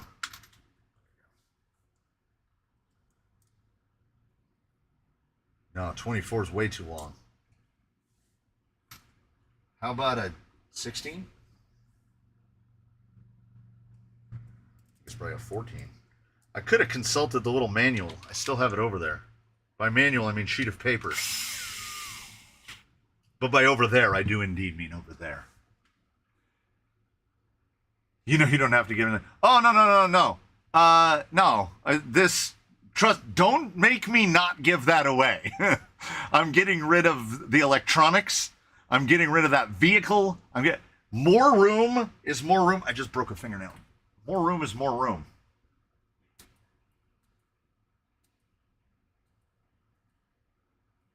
And just think about this. If you want to think about something in your free time, I can't tell you what to do. If you want to think about something for a minute, yes, Toothless did indeed start as a 10.2 chassis kit. If you want to think about something for a minute, think about this. I'm back to stringing lights. I put lights up. Put up 2 more packages of lights. Hopefully this upcoming Wednesday of next week, I will get to buy at least 1, if not 2 boxes of lights. It depends on how much they cost on that particular visit to the Castco, which will get us to, those will be boxes 10 and 11 of lights. And I make no promises whatsoever, nothing even resembling a promise, but there is the potential for somebody to get to run deadline at night. And if SpongeBob is to be believed, everything, Squidward, is better at night. Look at me, Squidward. I'm doing dishes at night. Yeah, the failed experiment of the cantilever suspension. Hey, Jay Leeson just asked if we we're going to see a low light. I love that lag between the things I say and when chat shows up.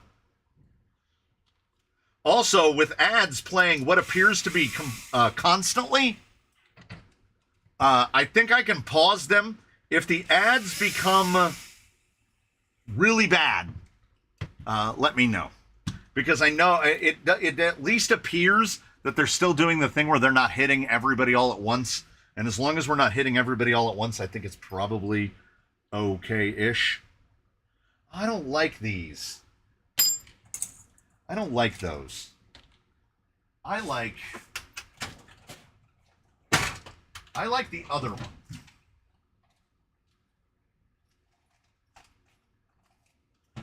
I like this one. Let's put this one on instead. You better be getting a good paycheck for all these ads. I need to go back and check. I didn't look at the. I can look it on my phone. I didn't look at the analytics from last week because last week wasn't flooded with ads. But I think, look at me, Squidward. I'm taking out the trash at night. But if you're over here and he's over there, then who's been flicking the lights on and off? Nosferatu. Let us see how that video fared. When was that? Was that July 26th?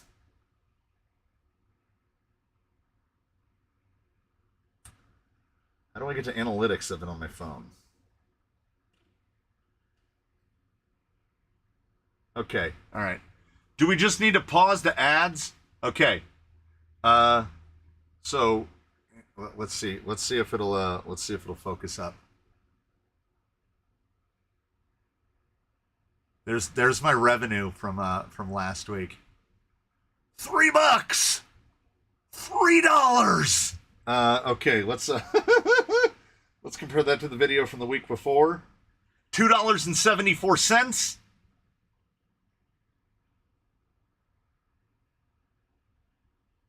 $3.63. Now, here's what I don't know.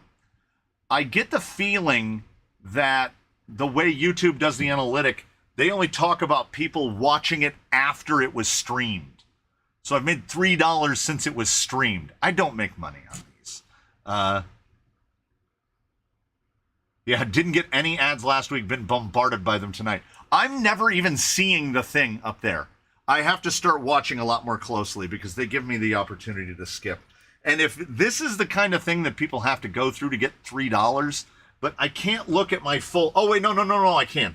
That's not right. That's not true. I can look at my overall revenue analytic. Okay, so last Friday I made $54. I'm transparent about it. So I made $54 on Friday. That's not bad. Now, part of that would be the gift memberships. I think Miata Commuter did 5 and Andre did 5. So that would be about half that. So the ads would be the other half of that. So during the stream, I'll make about... Oh, it says it right here. Yeah. Look, I'm dumb. Look, there we go. Focus. Yeah, there you go. So an average stream makes like... Yeah, see, so the one last week was 36.70. The one before that was 37.60. Look how consistent that is starting July 6th. Like before July 6th, they were not making anything. But yeah, it's about $35. I mean, it's not bad work if you can get it. I mean, like, what are we doing? And then the video makes about $3 in the time after. So that's from people watching it afterwards. I think I just saw it. It said ads inserted. I missed one. I only see ads if I join the stream late. Oh, so it's like a punishment. They're like, that dude showed up late. Hit him. Hit him hard. Dip, dwee, dip. Pump it up. Pump it up, homeboy. This is what I don't like about I like these bumpers. I like the little low profile-y look of the bumpers. What I don't like... Ooh, maybe I have one. What I don't like is that they use like a little universal bit. $12 an hour. Woohoo! I'd be doing A-OK if it was 1994. Chassis spacers. If I have a chassis spacer, that's about right there. We go. So we'll do belt and suspenders. We'll do lock nuts and guy. Because I don't like that they can slide back and forth. I think it's because we have active chat, even though we don't have a lot watching it live. Yeah. I think last week we were right around 85 as well. Like I say, I'm starting to kind of notice the regulars that aren't here for whatever reasons. I mean, lives, you know. I don't hold it against them. But, Brorb, Rombo, Irwin. Where's Irwin? He's back off vacation. He's probably on vacation from his vacation. What used spur would you recommend I swap out on my dig box? You're right. That is not an optimal spur.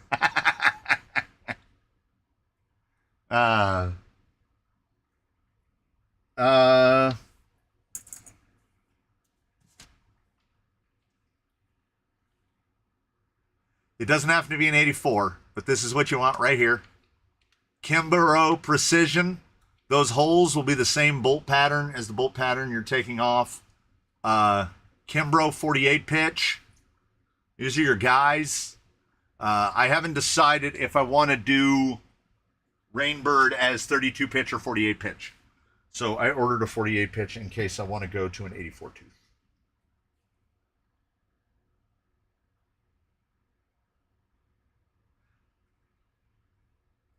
At my age, being regular is a good thing. We aim for where regularity is our goal.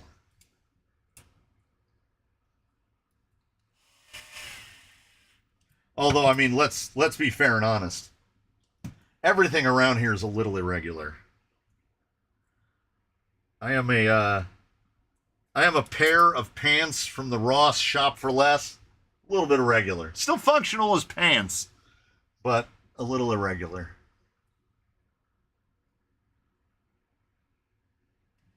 I'm still riding the high of someone made a comment in the live stream last week where they were like, how do you just stand there and just build a rig out of nothing?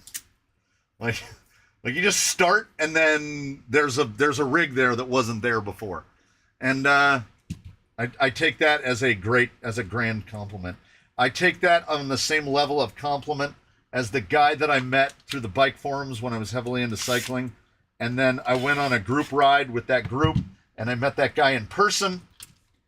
And after we had ridden side by side for a while, he turned to me and he said, I need to tell you, because you're the first person I've met that you in person is the exact same person that online.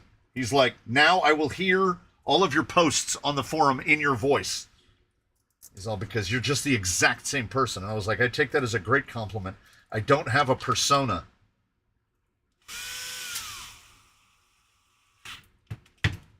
So my ability, I've often I was telling someone else that my X-Man ability, if I had a worthless mutant power, my mutant power is advanced spatial reasoning. I guess it was a youth playing Tetris on the Game Boy. Game Boy Advance? Game Boy Advance was the first one with the light up color screen, right? GBA. The little one that flipped open, that one. I played a lot of Tetris on that. And I think it contributed to advanced spatial reasoning because if I see something, I can tell what hole it's going to fit in. So that contributes to my ability. It's got a little tucky pinch. Yeah, see, I like that low pro one. Is that what the boys run? No, the boys run the tall one. I don't like the tall one as much. Brandon M has joined me. He can no longer ingest caffeine after 4 p.m. I push my luck on Fridays because usually I buy my coffee drinks in a bookstore. I don't know about you, but I'm usually ingesting it after 4 p.m. and it is constantly a risk. But I take that risk. Something is very schwambly. I still haven't tightened that screw down. The flipped up like a laptop with it wasn't. The Game Boy bands were the ones where it was like a switch. Oh, yeah. Skate or die. Well, that takes me back.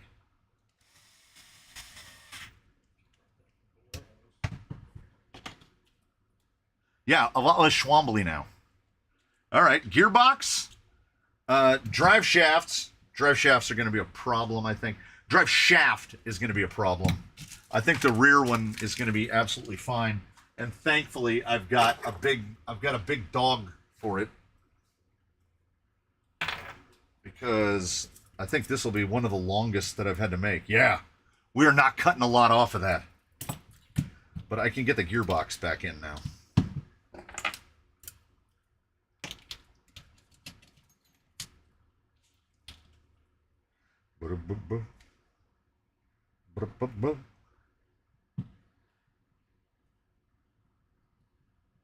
I mean, I can't fault it.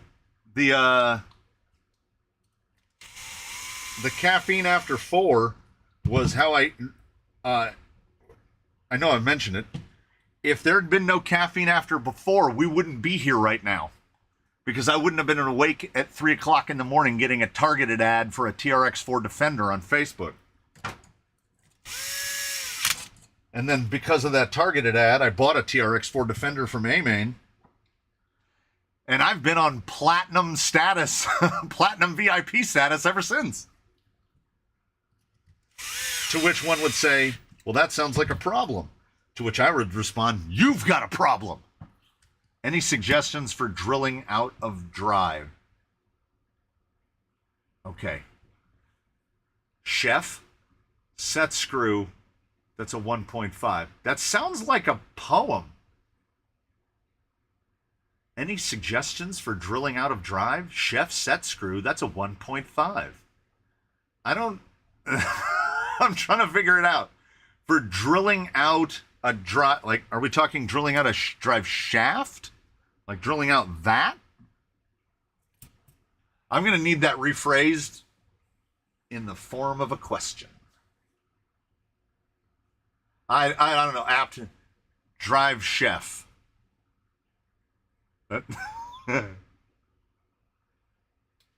I'm trying to do like investigative autocorrect backwards.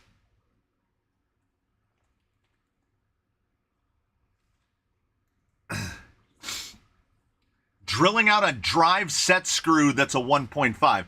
So is the set screw stripped out? Is that what we're talking about? So the guy that's in here is stripped out. Is that, am I getting there? Am I getting there? If so, I'm assuming you mean that the driver that you insert it with is the 1.5. It's this little guy. Yes, drive shaft set screw 1.5. That generally implies that the hole that it's going through is a 2mm hole. You will want a cobalt 2mm bit, and preferably, if you can get it, get the shorter, whatever the shortest length you can get. Like I know a standard length drill bit is called a jobber length. I think this is a 2.5, but imagine this one in a 2. So see how the threads of that are only like 10mm long? This is what you use for drilling things out like set screws. But it's going to have to be cobalt because that set screw was hardened. So this will drill it out like nothing. Or sometimes the drill will start to go, you'll feel it bind, and then if you hit reverse on the drill, the driver will have, the drill bit will have grabbed it and it will just pull the screw out.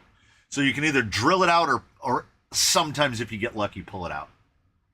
But his autocorrect is my speech to text from a couple of years ago. But for the Discord, for Instagram, for almost all of them, I'm just responding. I tap the microphone button on my phone and I just talk. And she has really started to learn my... Now, driver 8 is onto a left-hander, but left-hand short shank cobalt, we're getting into unicorn territory with that one. They really do learn. I mean, there's machine learning going on in the background of speech to text because she makes mistakes a lot less. And she's heard me say it so many times that she capitalizes Injora when I say Injora. And she puts TRX-4 as all caps TRX-4. It started off, she would spell T-Rex and then redo it to a T-Rex like a dinosaur. And then spell out F-O-U-R. But she's learning. She's learning because I say these things all the time. I want somebody to find me a short shank left-hand cobalt. Yeah, Scuba Steve is right. Sometimes you're just going to end up like saving it. Start off trying to drill it and save it. Being aware that there's a proper chance that you're just going to have to replace all the stuff. Yes, drill very slowly. Stainless, like if it's a stainless drive shaft like this, if it's hardened steel, like what are the ends of CVDs like these, the steel is all hardened, that will help because the bit won't be able to walk out. Stainless is generally soft enough that it can walk out and try to pop out the side. I do not know. Oh, yeah. 1.2s are probably not going to be the guy on the front with that much laydown on the shock. Oh, we never even saw. Okay, yeah, I don't understand. So this thing's wheelbase is sitting at 300. That's short. That's really short. Does the... No? I mean, I guess not. That angle on the front shock does not seem extreme. We have the rear shock laid down all the way. That seems and feels pretty solidly okay. The front could definitely go farther forward.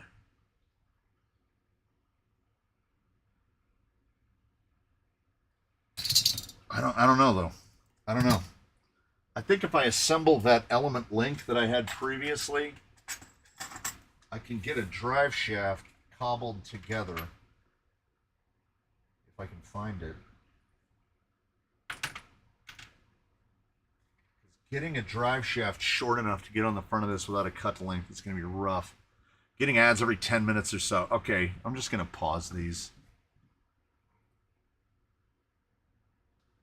Oh, all right, there we go. This is another experience.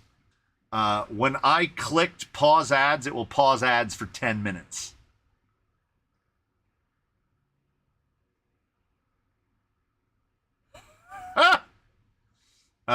Too geek to be chic. My brother has an iPhone and he doesn't put full names in his address book. Long story short, Siri was texting somebody else instead of me for months before he figured it out. That's amazing. The only thing harder than a broken fastener is the broken easy out you tried to remove it with. Correct. Go plus 10 up front. So you think we could be... I think we could be even more than that, honestly. Oh, that would get us to 313, huh? Oh, yeah! I can just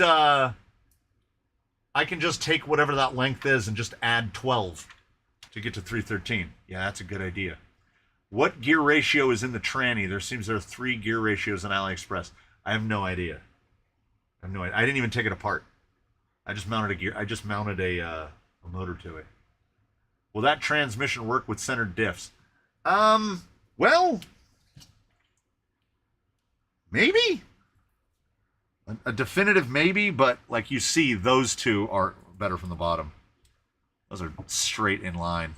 It seems like all of these little guys like this, these are all better suited to offsets. Finally, dude was like, I don't know you. That's my purse. I don't know you. Yeah. For several months.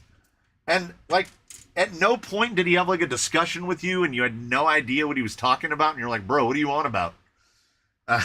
For him to figure that he's been texting the wrong person. Can I make a plastic drive shaft long enough to do a test on this? Even if it's a 2-wheel drive test.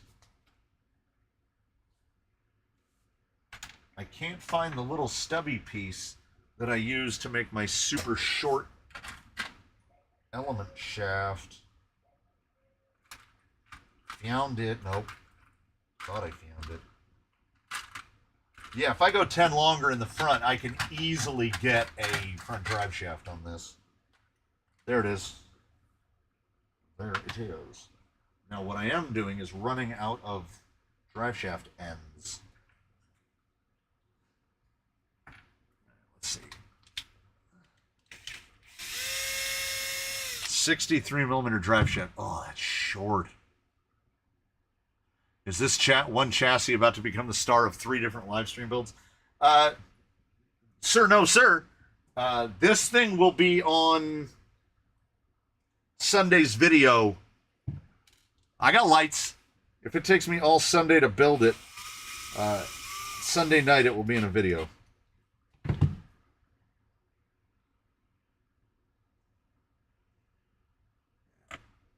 The only question is, the real oddball is, can I get drive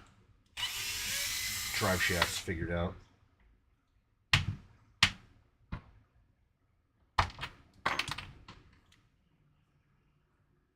Is there a standalone dig unit? Oh, you mean like a dig unit that doesn't attach at all to a gearbox? If there is a transfer case with dig, I don't know about it. Looks like I can ask my usual thing. Wheels, tires, and body. Can you show them, or are they still a secret? Not a secret. Mr. Spain is flexing again. We're at 70 degrees in the garden. Well, it's 86 degrees in here, so I don't want to hear it. It's summer in the desert. Let's see if this is even short enough. No. Yeah. There's no way. Yeah, those have to be lengthed out 10 millimeters, or there's no way to get a drive shaft on this thing. Look how short this is, and that won't even come close. This is, yeah, 66 eye to eye on that, and it is way too long. See if I can get a ruler in here. This is, I'd call it 48 pin to pin. 48. Yeah, I can't make a drive shaft that short. So we've got to push that front axle out. Oh, body. I can show the body. The tires are whatever fits, you know. I don't commit to a tire.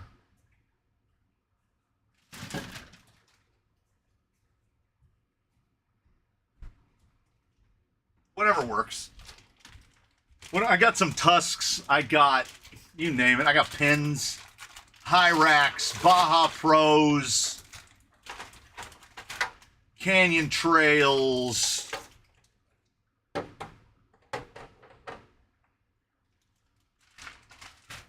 You name it, we got it.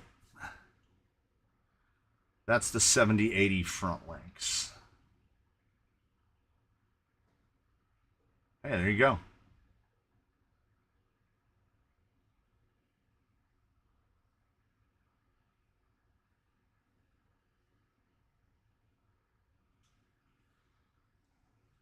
After testing different motors in the same chassis, I came to the conclusion that I like to fill a fusion, brushed, and censored brushless in that order. Is that wrong? No. I mean, there's no Outrunner in there, so you got to get Outrunner on there. Are we 86 freedom units? My mental conversions from Celsius to Fahrenheit is pretty bad. Well, I hope it's not 86 Celsius, because we'd definitely be dead. Because that would be like, what, like 180 degrees? I don't think we could live. It's hot, but it's not that hot.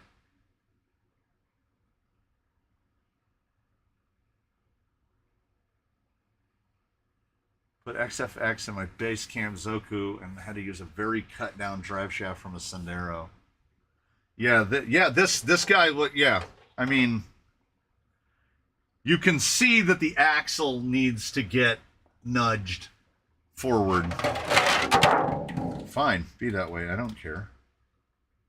I don't have a wheel nut to hold this on anyway.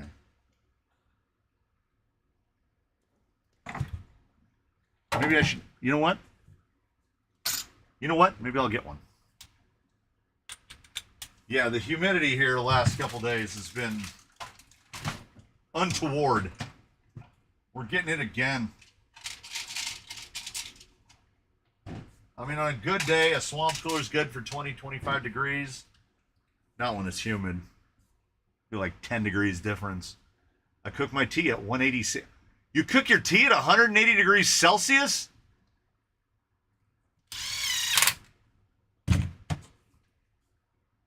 Hey Siri. What's 180 degrees Celsius in Fahrenheit? 180 degrees Celsius is 356 degrees Fahrenheit. Yeah, I don't know how you're getting your water to 356 degrees Fahrenheit. Do you put it in the oven? Doesn't it turn into steam? Tea kettle and all. Tea kettle, all of it, in the oven at 180°C. That's wild. Yeah, that needs it. Although I need to put more than one tire on it.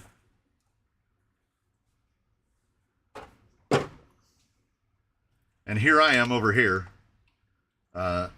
mocking up tires, making sure that they all face the correct direction. Because I'm going to take them off again almost immediately. Yeah, no, not tea. Tea. Tea also means evening meal. What? That's not a thing. So if I do Hey Siri, is it going to activate everyone's Siri? Hey Siri. I can't hear what's happening. Oh, I got her. Who do you want to message? Oh, nobody. Not right now. Thank you, baby. I won't send it.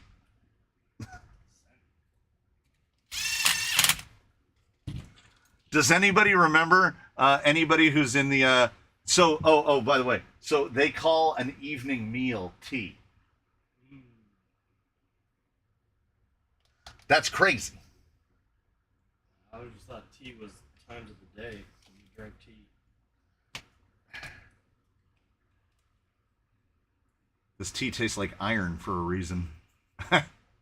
Like the person that made a teaspoon out of bismuth. Dinner can be tea. Sometimes you can have dinner for lunch. Sometimes we eat breakfast for dinner. Brenner? Breakfast for dinner?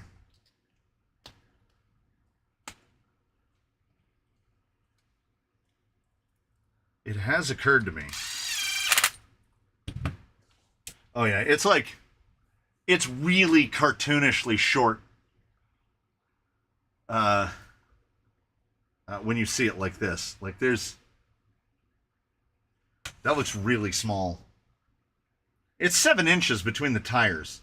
It's only 180 millimeters in between the front and the rear tire. Wiley is 190.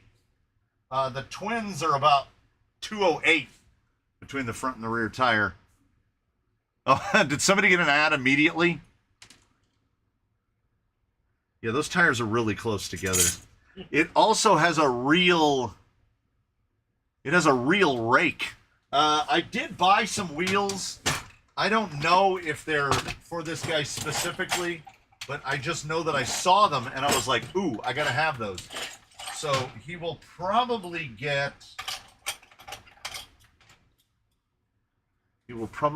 these. That doesn't show up well enough.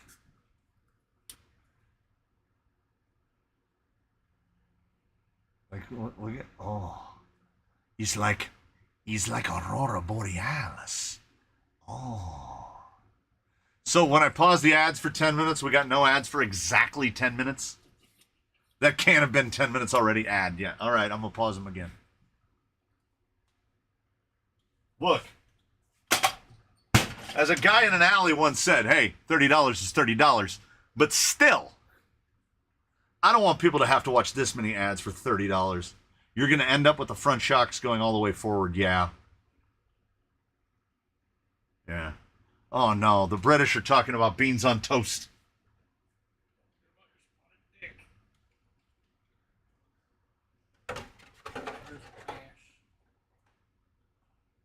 Yeah.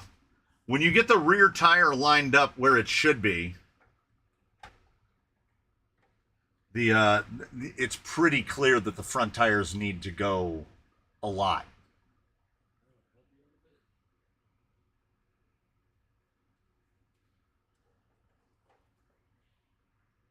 I mean, we're back just a little.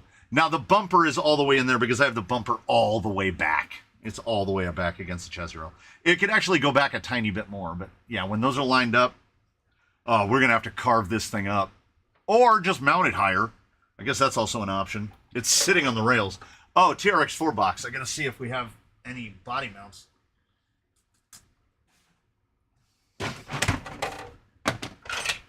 We got a big one converted to a magnet.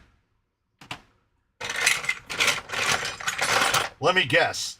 I put the last of the TRX-4 body mounts on that TRX-4 I gave away.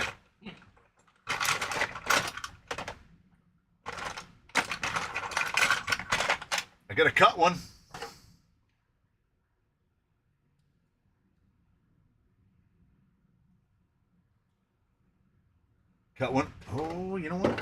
you know what? Oh, we in business. We in the business. Thank you, Parts Bin. Thank you for being there. Plus 14 will get you a drive shaft that fits from your stock. All right. All right. I want a Warlord and a rig to fit a Warlord. It's a pretty good looking body. It's not bad. Look at that. Those are almost perfect. Look at that. It just sits level. I will be sugared. It is not bad. I hope to not have to over trim this. I don't like over trimming bodies. But what I think we can do, this is not going to be a heavy boy either. All we're missing is battery, drive shafts, receiver. This is going to be like 5.5 pounder, I think.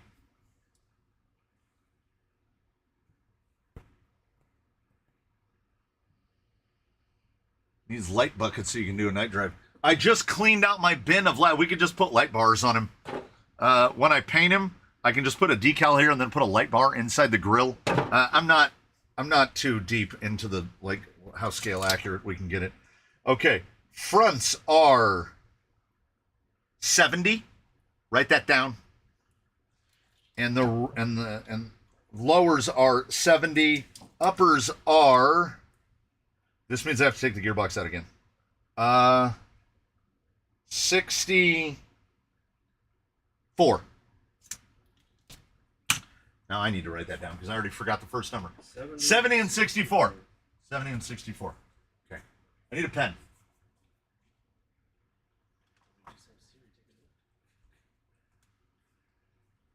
Okay. FU 64 FL 70. So who said it? Who said it? Who said it? Jeff said plus 14. We'll get it on there. Front 70, uppers 70 and 64. Okay. So we need 84 and 78. 84 and 78. 84 and 78. So we're digging into the sub 3-inch bin no matter what. But in this bin, it's really easy to find pairs. Like I pulled 3 out, and there was a pair in the first couple. Okay.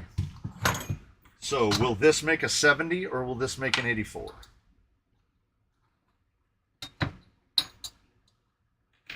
Well, we can make it make whatever we want because we just need to put ends on it.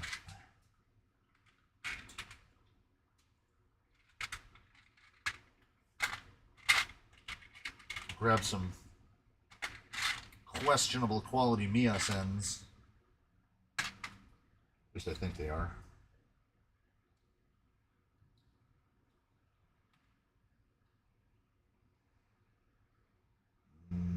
Nope, that's a 75 on that. 84? 84? I would have forgotten already. There's a seniors bingo all of a sudden. Yeah. 84. 78.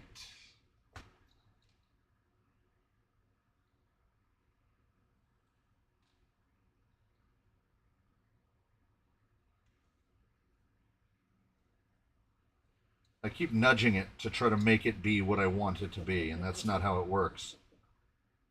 I'm just using a ruler because I don't want to assemble and disassemble this as many times as I know I'm going to have to. Okay, that's like 89, so that's not going to work. I need slightly shorter than that link. Not too much, just a little. Probably that guy.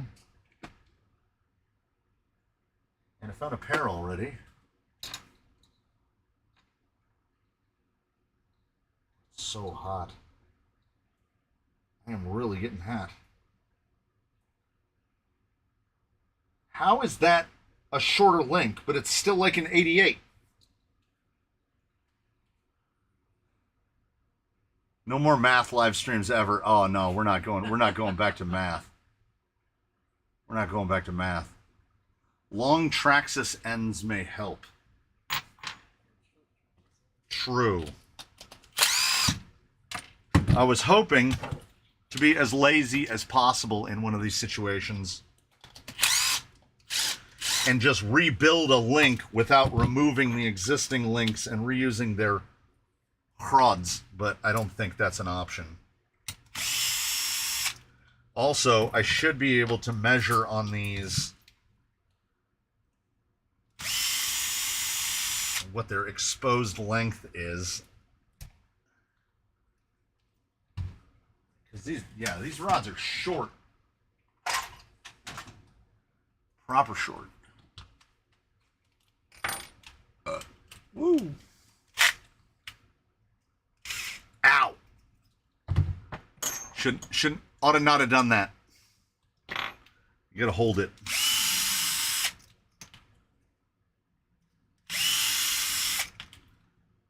Yeah, that's a little guy. That's just a little guy. All right, big Traxxas. What do we got? We need an 84.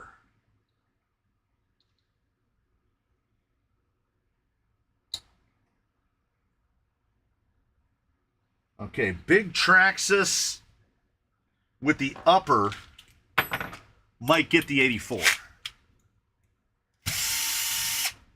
Because that's the shorter one.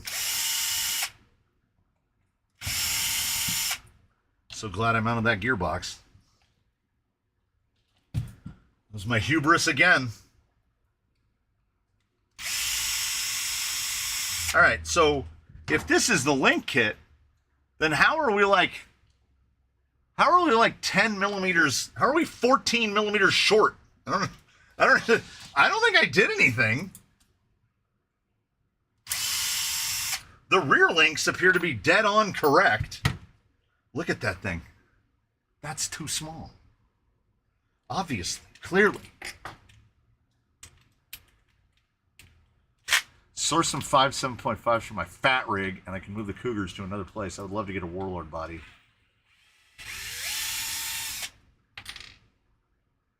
Yeah, this is my first. I ordered this one because I have. Oh, Too Geek to Be Chic. I think asked before. Why is it called a zombie build? All right.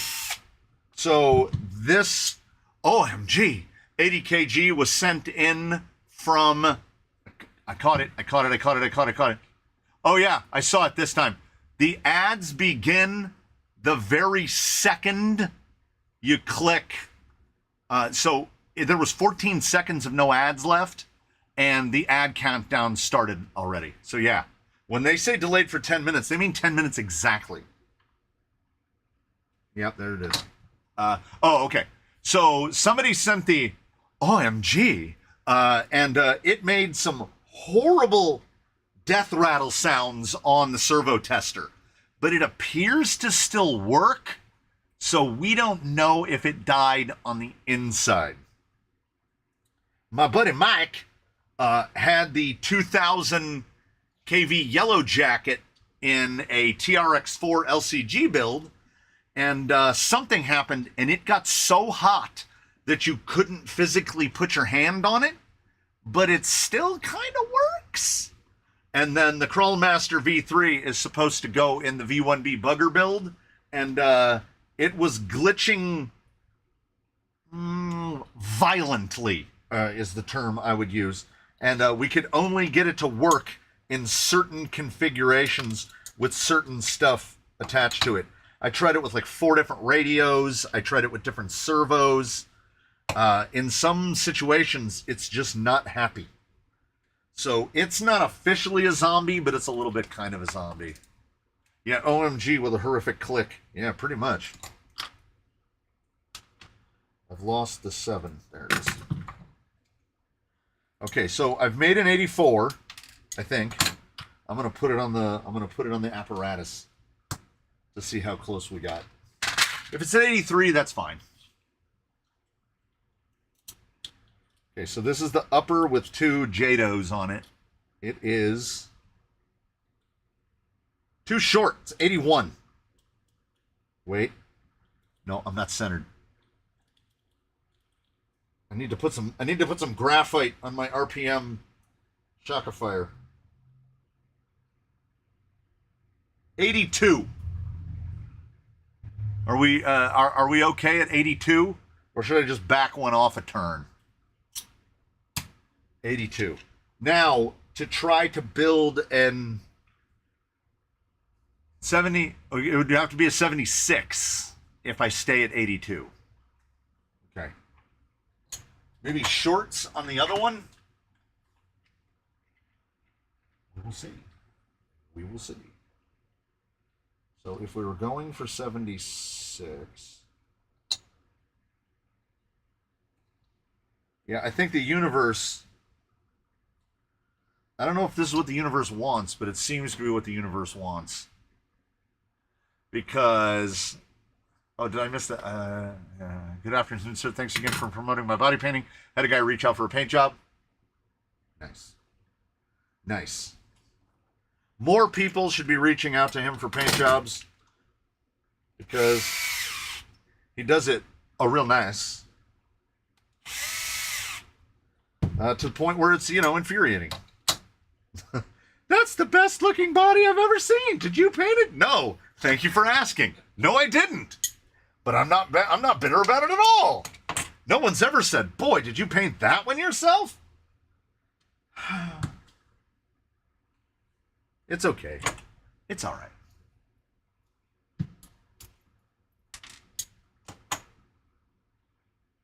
Okay, I'm trying to figure out the translation on this one. Follow me with it. Who made me start playing with RC crawlers? Cactus are way cheaper as a hobby. How? Okay. Explain to me, Spain to me. How have you as a people hobbified cactus? Like, you can't touch them. I am confused. Okay. Checker. Got it. If this is 76, we're in the biz. Or, I can just dial it out. I just bottom them out. Yeah, to anyone who is 76, dead. 76, dead. That's what it wants. That's what it wants. So 76, 82. Is it kind of like bonsai? You look at them until your eyes hurt. You're not supposed to hold your face so close to the cactus that your eyes hurt when you look at them. If you're looking at the cactus and your eyes hurt, back away from the cactus. I like that we ended up using the links that came, the links that came with the kit, just with all different rod ends. I need to order another package of JADOs. These are all pretty scarred up. And when I say order another package of JADOs, I mean just order a package of JADOs, period. Because these all date back to the Slash days. I would rather watch cactus grow instead of TV. I haven't watched TV in so long, I don't remember TV very much. But, could not the argument be made? Is not YouTube just TV?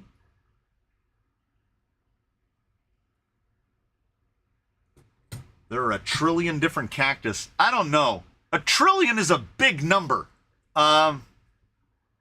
Imagine filling your crawler obstacles with cactus. No, thank you. Jeff, I have a couple of the RPM ones left. That's why I'm not mixing them in. Because I wouldn't have enough to do all of them. There are a couple rigs here that if they're running the long JADO ends, they are indeed the RPM. RPM are the best ones. They also come in colors, which is double bonus. I did not replace the tool in the driver.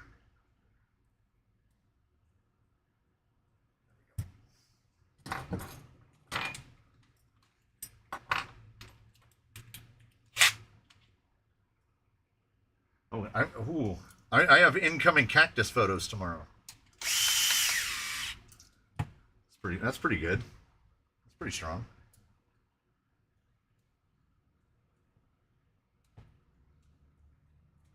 Oh yeah.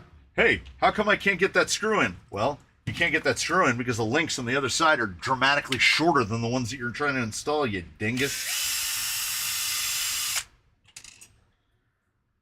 At least I know. How does it go? What's the quote? If you're doing something stupid, but then you know that you're being stupid, it's somehow less stupid. Boy, do I adhere to that. The amount of SpongeBob references makes me believe you watch TV. Oh, I had kids, man. I had kids born 03 and 05. Yeah. SpongeBob was at the core. SpongeBob, Fairly Odd Parents, Jimmy Neutron, Ed, and Eddie, a little bit. Anything that was on Disney Channel at the time. Sweet Life of Zack and Cody. Yes, indeed, Virginia, Hannah Montana. Yeah, I went through them all. SpongeBob is one of the best because it's such deeply counterculture humor. It was the Looney Tunes of the era because they knew that it was going to be parents forced to watch it, so they put in jokes for the parents. When they make a Nosferatu joke in a SpongeBob episode, ain't no kid alive watching that know who Nosferatu is. So yeah, Chowder is a great one. Flapjack. Yeah, I've watched a lot of Johnny Bravo. I've watched a lot of cartoons. Too many cartoons.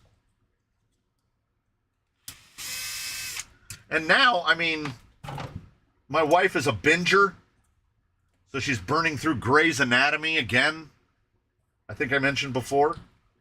I see little bits of it through my ears from a distance. Like I'm not watching it, but you're like osmosis absorbing it over time because it's just constantly happening in the background. They really do start to run out of ideas on those shows after those shows have been on for like 20 years. Pinky and the Brain, Drake and Josh, yeah. Victorious, iCarly.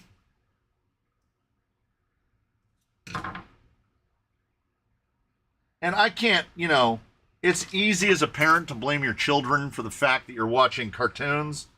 But I was watching cartoons before I had kids. Come on, let's be honest.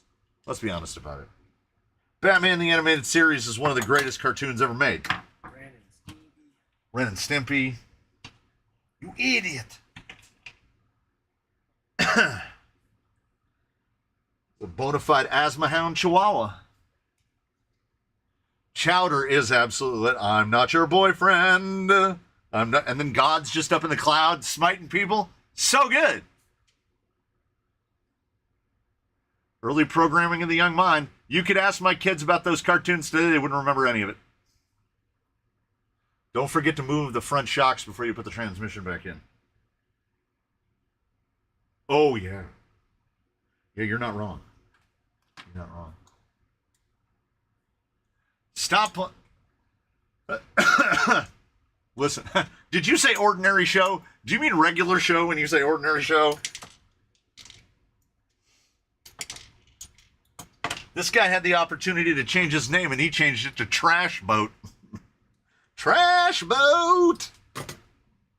Amazing. Those Jado ends have been used a little bit because they threaded on real easy by hand. I have a 6-month-old. My wife and I say we were watching Bluey because of her. Yes. There you go. That's what kids are for. To be like, that wasn't my choice. They made me do that thing. As an adult, and now I consider myself actually an adult, I get to grumble about taxes. So that's a big part of adulthood. You know what one of the best things is? And I know that this comes from the mouth of a lifelong Southern Californian, but going to Disneyland without children? So good. And I don't mean going to Disneyland as a child. Lost on you. You can't appreciate it. You go to Disneyland without your children, it's the best. You get to go on every ride. Nobody's pissing and moaning and wanting to go home. And let me tell you something. It doesn't matter what age they are. Somebody's going to get grumpy and want to go home before the old people want to go home. And I have to deal with that. When we took them, I think the last time we went, as a group, they would have been, I'm doing the math here, I think 15 and 17. Taking a 15-year-old and a 17-year-old to Disneyland together is like a punishment. I would rather go by myself. With my wife. I would rather go by myself with my wife. It is almost magical. The wife and I, for our anniversary last year, we had never been collectively to Disney's California Adventure. So we went and stayed at the Disney's Grand Californian. And we went to Disneyland one day, and we went to California Adventure the next day. Just the two of us, without kids. And it was great. Recommended. We ate at the Napa Rose Steakhouse. It was a good time. It was a good time. Toad's ride at Disneyland is amazing without kids. All rides at Disneyland are amazing without kids. Now, I will say, one of my favorite trips of my whole life to Disneyland was with my younger. When we went right after COVID restrictions were lifted, and we could be humans again. And we went to Disneyland, and Disneyland hadn't caught on to the fact that everything was expensive now. So the park was still under severely limited capacity. So there were like no lines for any of the rides. And the food cost like the same amount as going to a fast food place because their prices hadn't spiked up to catch up. Yes, I am telling you this. For those unaware, if you want to go out and eat fast food today, eating fast food at your fast food joint down the street today costs more than eating at Disneyland did 5 years ago. That's what we've come to. So the food, like I would do everything through the app, and it would be like, oh yeah, your total for food is $24, and I'm like, who did I forget to buy food for? And no, we had indeed paid for all the food.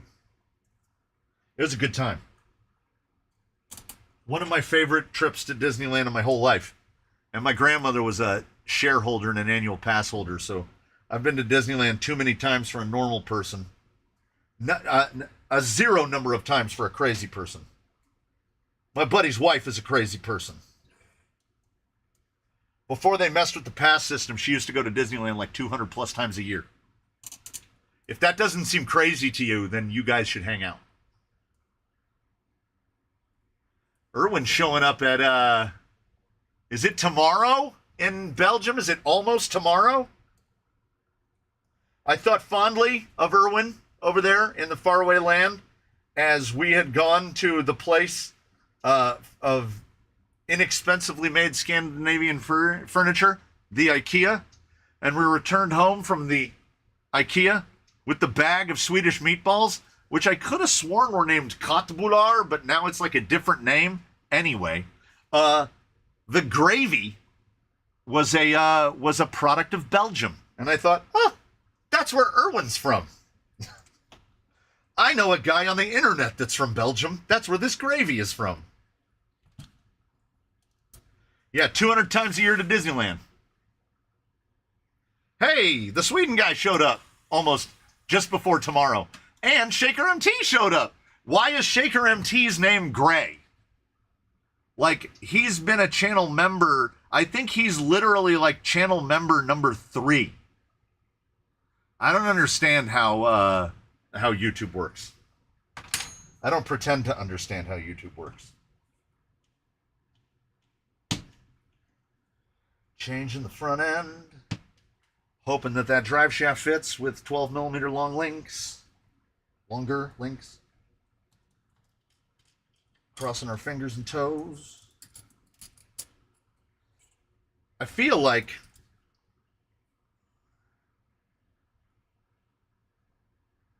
Jordan Kennedy in 1991 in Vancouver took us to Disneyland, all expenses paid.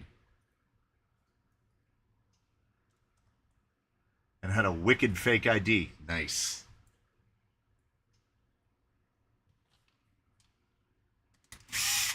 I had grad night, which is, oh yeah, I forget. Grad night is a phrase that doesn't make any sense to anyone that isn't from Southern California. So grad night is a thing where you have a night where your senior class goes to Disneyland at night, and you go after regular park hours. So you get there when the park closes at like 11 p.m., and then you stay there until like, oh, I don't know, it has to be 4 or 5 in the morning. And then you get back on the bus, and you take the bus back to your school where you got dropped off, and they drop you off at like 7 o'clock in the morning. And it is like, I'm not a drinker, but it's as close as I've felt to being like I have to be drunk, because this situation cannot be actually occurring right now because I am wildly disoriented. Grad night is definitely a thing. I've lost a 20 millimeter on the bench. Hey, RC Jeep guy. I'm definitely getting a coffee now. Oh, Northern California did it too. Oh, God. How did that work for you guys? Like, when did you leave? And when did you get home? Go to Disneyland? Like, to Disney? Oh, wait. I should correct that question. 6-hour bus ride. Oh, no. No. Did just a bunch of zombies fall off of that bus when it got back to NorCal? Wow. Yeah, no.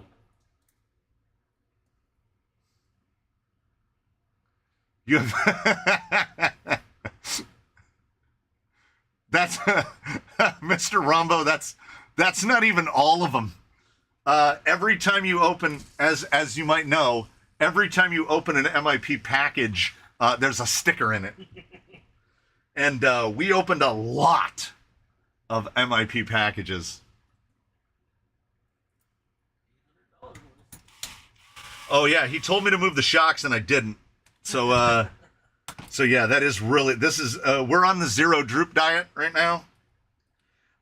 Nope, we're not on the zero droop diet. I don't even think I can get the 4th link bolted.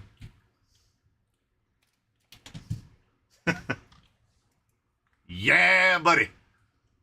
That's you know where you're going? You're going nowhere. All right. Because of the convenience, because I neglected to drill and tap the body mounts in the front, we're just going to go rear hole to front hole. Whoa! Easy. Thank God that I don't have a following, so there's nobody clipping that. Why would I draw attention to it? I don't know what I'm doing. Nobody would have noticed. It would have flown right past me. But you could see I don't even have a choice, so don't even ask me. Just better off the way things are. Shaker MT for even more foo-foo coffees. The best part about that is, here's what you guys have to imagine. Imagine, if you will. Imagine you work a job that's not a job. People sometimes give you money on the internet. Money today gets paid out in the August payment, which I will receive on the 21st of September. YouTube is wild, dude. I will see that $19.99 in, how many days is that? 49 days. I will see that $20 in 49 days. Okay, now I can get the 4th link on, theoretically. But I've lost an 18. This is why I just have loose fastener bins. You could sticker bomb the whole can. What's the distance between the rails? That's a good question. It's really narrow. It's really narrow. This thing is tight. 72. And I think it's uniform. I think it's just a no pinch. Yeah, 72 front to back. So generally what I do is, like, it's not going to need a bumper mount in the back because you saw how low the body sits down. So unless I decide to trim up the body and put like a Phoenix bumper back there, something to give it a little ramp, I usually just put a spacer back there, and I'll usually turn a spacer on the lathe and get it at like 69 or 70 millimeters so we can just pinch the rear end in. We had a discussion, not at some great length, but about, oh, they can earn interest on the delay. That's absolutely right. We had a discussion about, does chassis pinch do anything? Like, somebody had shown pictures in the Discord of a 3D printed chassis, and yeah, he did it. You know he did it. You know he put an upper on a lower and a lower on an upper. You know he did it. I have not been able to come to a concrete conclusion as to whether or not it should be pinched or not. Like, does it make a difference? The guy's 3D printed chassis that was shown, no, that's... Yeah, I did the whole thing wrong. The pinch is really needed. It helps with the torque twist, but it doesn't help. It doesn't do anything about torque twist if the chassis is pinched. The question is, which I don't know how to get an answer to, is, does the okay, so some chassis flex and some chassis don't, but is that flex negative? Like, doesn't that flex mean that, because we want flex via the suspension, this. So if the chassis flexing adds to that twist, meaning you're keeping the wheels on the ground, I guess that my theorization is that the drawback is because it's not predictable. Like, you have no control over that flex. So you don't know how fast it's going to flex and how fast it's going to return. But other than that, I am desperately trying to determine what the negative is. Some chassis setups are really, really rigid. Do they need to be that rigid? Yeah, I did something wrong. I did something wrong. Do the offset diffs get torque twists the same way? Yes, chassis flex is uncontrolled.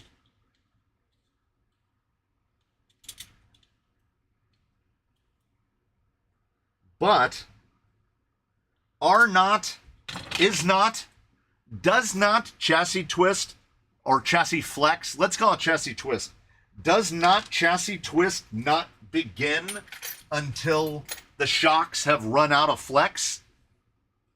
I mean, TRX-4s seem to be just fine. And TRX-4s have no twist. None. They are as rigid as you can get. Most anything carbon is going to have some twist. So,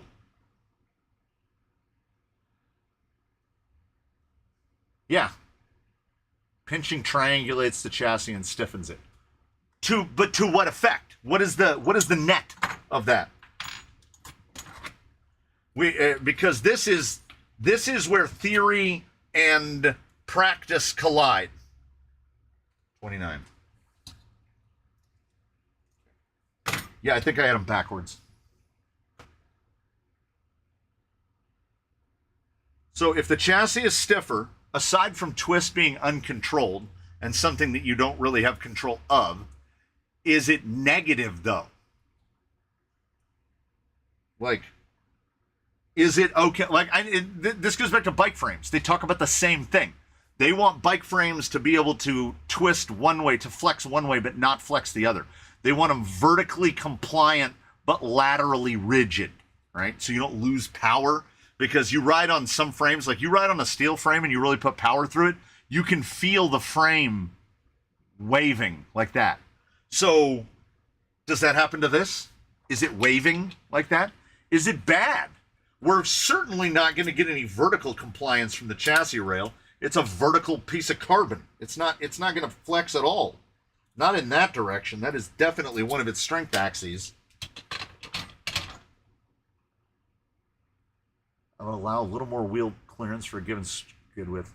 Oh, we're talking about narrow, like narrowness. Yeah, also, a bunch of the Traxxas strength comes from how wide the center of the chassis is. It's really wide. There you go. Unimogs have a built-in chassis twist to give more flicks with less suspension travel. Yeah. I mean, that's the thing. On paper, I think it's just that we want to be in control of everything all the time forever. But I don't know if it's explicitly negative. What are you guys thinking of calling the mullet Bill Dirt or Joe Dirt? I've also gotten Billy Ray has been suggested. I've just been calling it mullet, like which is that's like naming a dog, but that's a thing that happens. 76. Okay. Yeah, I put the long. It's supposed to be the long ones on the short ones, and the short ones on the long one, and I put the long ones on the long one, and the short ones on the short ones.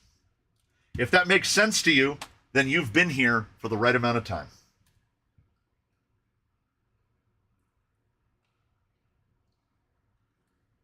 If you went, huh? Then you know you'll get there.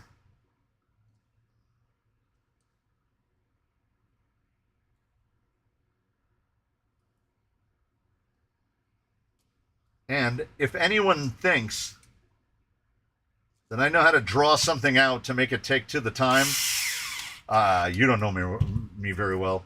I don't have time blindness, but I have something approximating time blindness. Hey, Shaker MT, drone thrown down 5. Mullet makes me think Billy Ray. I think a stiffer chassis is mostly a benefit. Shocks will work in concert better for crossway transfers. That I will agree with 100%. I will agree with 100%.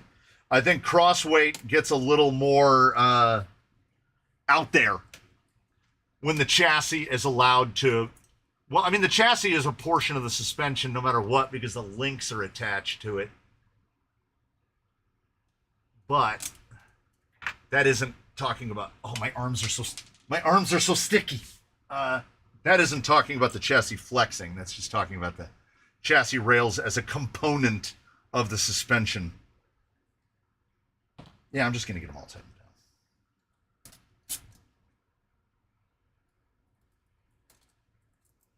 It's so weird that the servo on axle mount for Vanquish takes a 7mm ball and everything else takes a 7.5.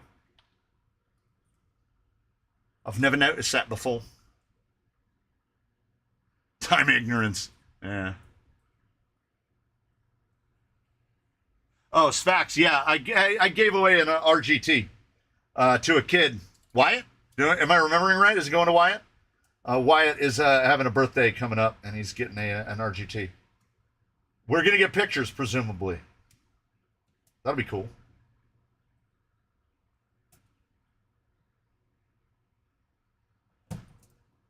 Oh, that's tight. It's toy, like a toiger.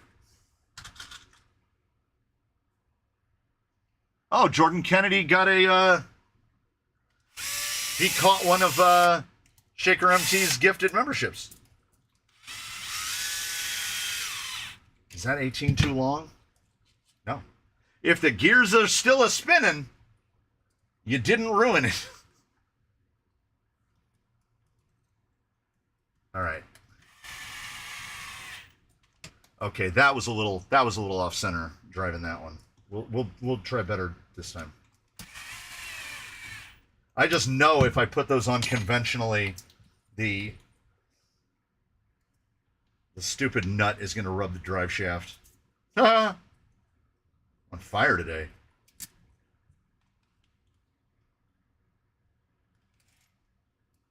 I want to see you do a semi-truck crawler, 6 wheels, and get it to without looking like a monster truck.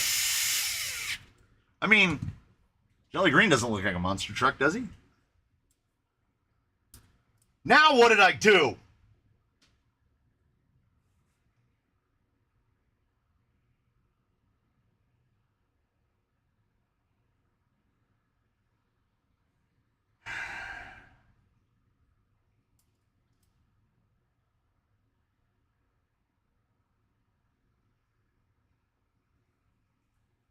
I think, honest to God,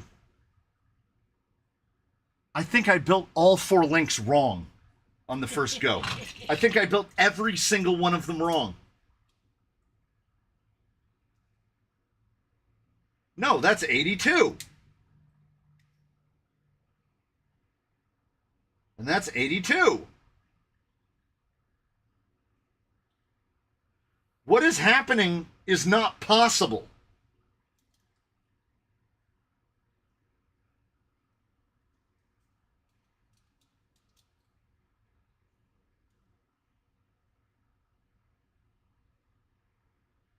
And that's 72.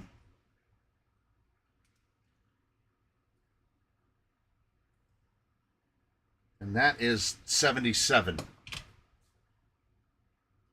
What?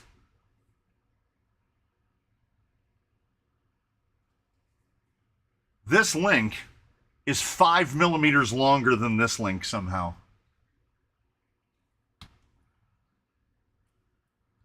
Look at what we're looking at.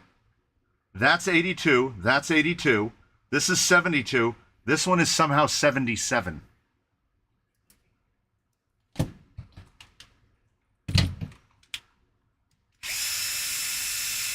Did I throw the correct link into the bin? And then build it with the wrong link?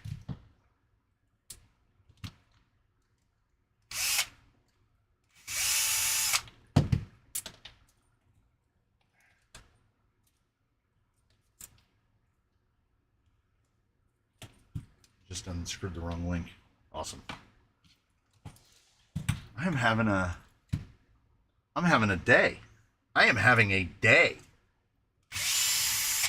Okay. So, I guess I built one link wrong. Yeah, this link is 76 millimeters long.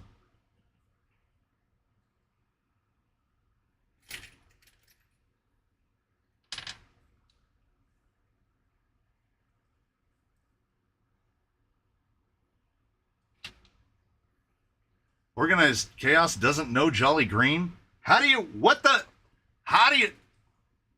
And a missing link number 2 was born. Where did it go? Like, honestly, where did it go?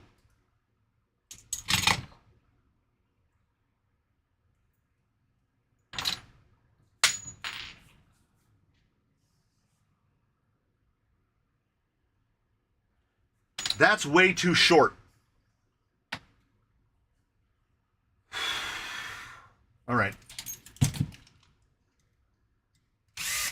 That's it. I've lost my mind. It's already been apart like 27 times. Hey, Fruit Loops. 87.56. So for every degree the temperature goes up, the humidity goes down 1%. I guess that's something.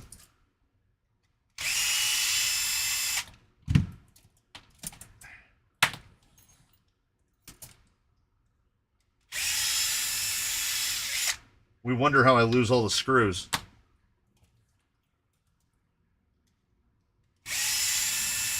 Okay. We need 282s and 276s. Okay. This one. I guess we can put both, now that we have them both on at the same time, we can make sure they're the same length.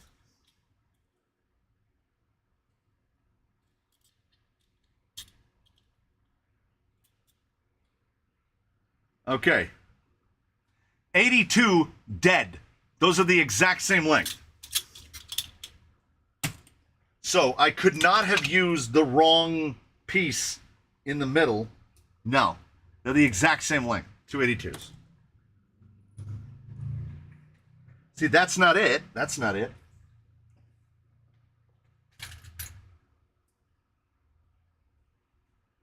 Yep, it was in the drawer. Yep. That's yeah, I mean, come on. We've already got a missing link.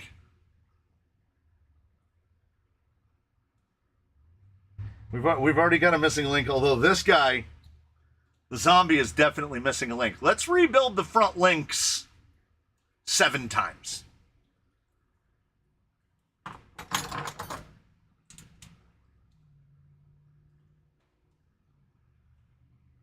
Yes, indeed, 84 and 76. Or, once we translate that to American units, 82 and 74. There's a conversion factor. One of them lost a ball. Probably that one. But you're trying to get 88 and 84. No, you don't know what you're talking about. Stay out of this.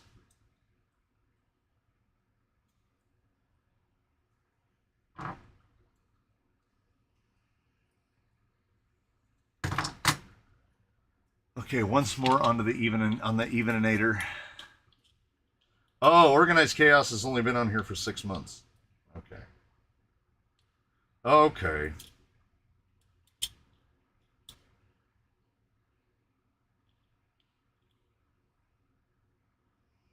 Okay, suddenly these are 69. How did that happen?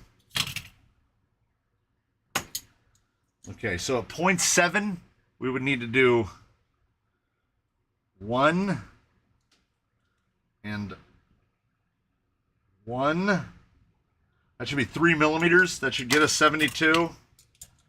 Well, 2.8, so close enough. Half a turn, full turn. Half a turn, full turn. Okay.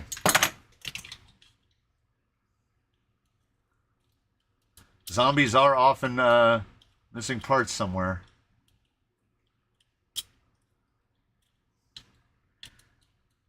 Yeah, me and Lynx.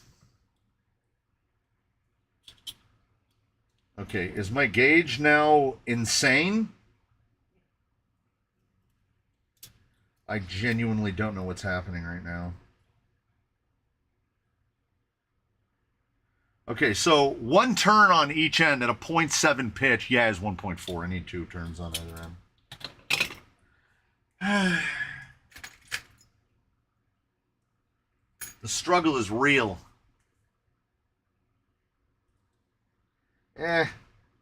It's front uppers. It doesn't matter how ugly they are.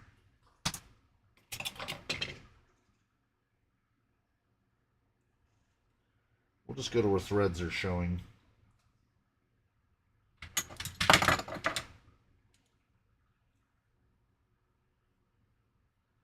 Right there. Just get me in the neighborhood of 72. That's all I ask for. Thank you for the membership. I don't even know how I got it because I wasn't even watching the live stream today.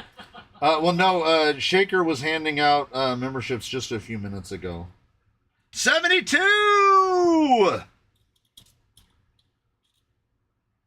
72. Oh, okay. Before I slap these on, I mean, why not kill time?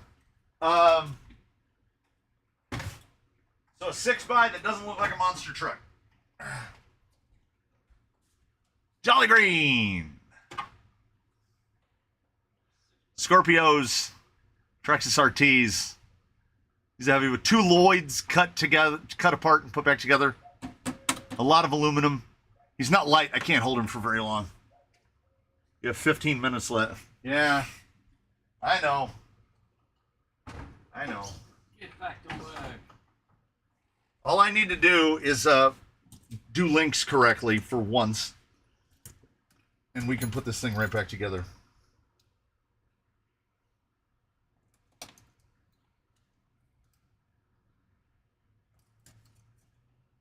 I think. I have 0 confidence. If you're in the group that thought I needed 74s, you're way behind. You got to catch up. We've moved on. Oh, okay, now I'm getting the business from the guy from Montana. I mean, he is correct. The HC6 will not look like a monster truck. Also, I moved concrete for 2 days. It's like 110 degrees outside. The humidity is turning me into a human ball of sweat. I have too many projects going on all at the same time. I'm trying not to burn out. So the way I operate is I get up in the morning and I say to myself, what do we want to do today? And I do that thing. And if it gets to the point where I get up in the morning and I say, oh, I really don't want to do this, and then I do it anyway, this grand experiment is over. That's how that works. Because I did that to myself with cycling. I'd been down that road before. It's got it. She's right there, watching over us all the time. If it's not a thing that we want to do, it is intimately toy car related, then why are we doing it? So I'm going to do the builds, and I'm going to build the things, and nothing in betweens. Right now, these links are giving me fits, but it's not killing me. I brought it all on myself. I'd paid a little more attention to the links I was using. How long you can make before she gets angry? It's usually around 4. It's usually around 4. Yeah, the only way we're breaking the 5.5 hour is if she. I want to say it's sometime this winter. She's planning on going to Disneyland with her sisters. If it's a Friday, we're just gonna live stream all day. We're gonna go like 8 hours. I'll have food ordered. Like, I'll be here all day. But I don't know when that's gonna happen this year.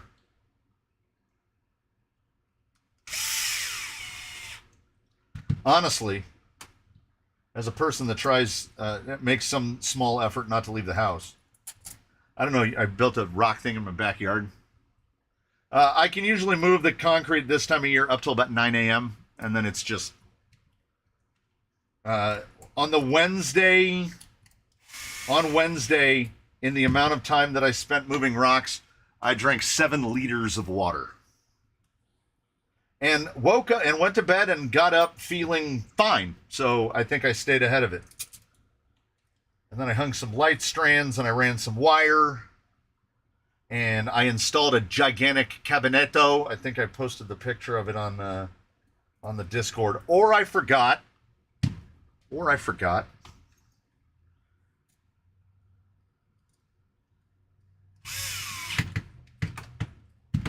There's a chance. It's an outside chance, but there's a chance that it's going to move. I get paid by the hour, so I'm in.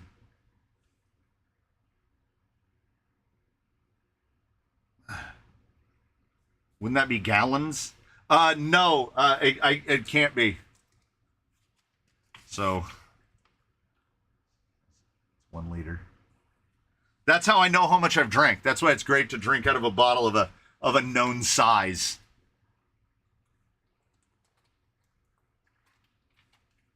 So, I will keep you all apprised. If it turns out it looks like the Disneyland day is going to be a Saturday, we might have to live stream Saturday that week just so we can get the marathon in. I want to be like those finance bros that do the YouTube live streams that make like thousands and thousands of dollars an hour per live stream because their engagement is so high. I think we're in the neighborhood. I think I won't have to take it apart and put it back together again more than 4 more times.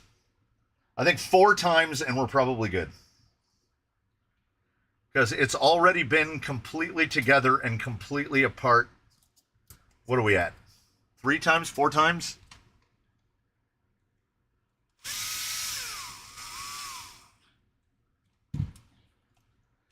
I mean, it doesn't beat my biggest days on the bike for sheer amount of liquid ingested.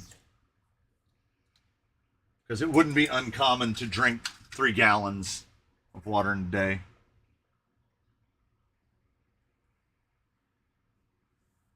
HVOTO3, Mr. Spain needs to get on the Discord. There's a lot of good stuff on the Discord. Doesn't cost anything. I don't use Discord either. I am not a youth. My children only communicate to their friends via Discord. It's like all they use. But I joined Discord the day I set up the server for this. It is handy.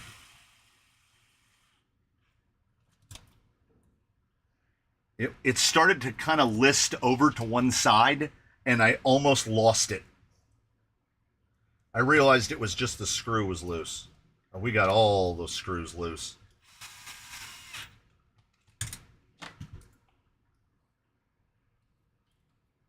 Okay, that's not, oh, I'm in the wrong. I almost said it, but I caught myself. I need to move the link position slightly. Because that pinion angle is bad.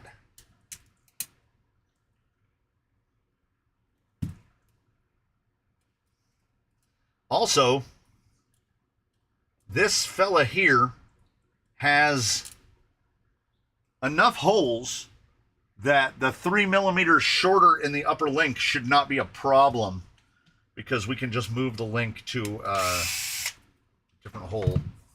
It's got a pinion angle that I'm not explicitly happy with. I think there it is right there. I think one hole further forward. Let's see. Okay, the caster, it's not optimized for caster, but I don't think the caster is going to be that negatively impactful, because we are talking about an absurdly huge differential between the link lengths. So I don't think we're going to have that problem with the front nut.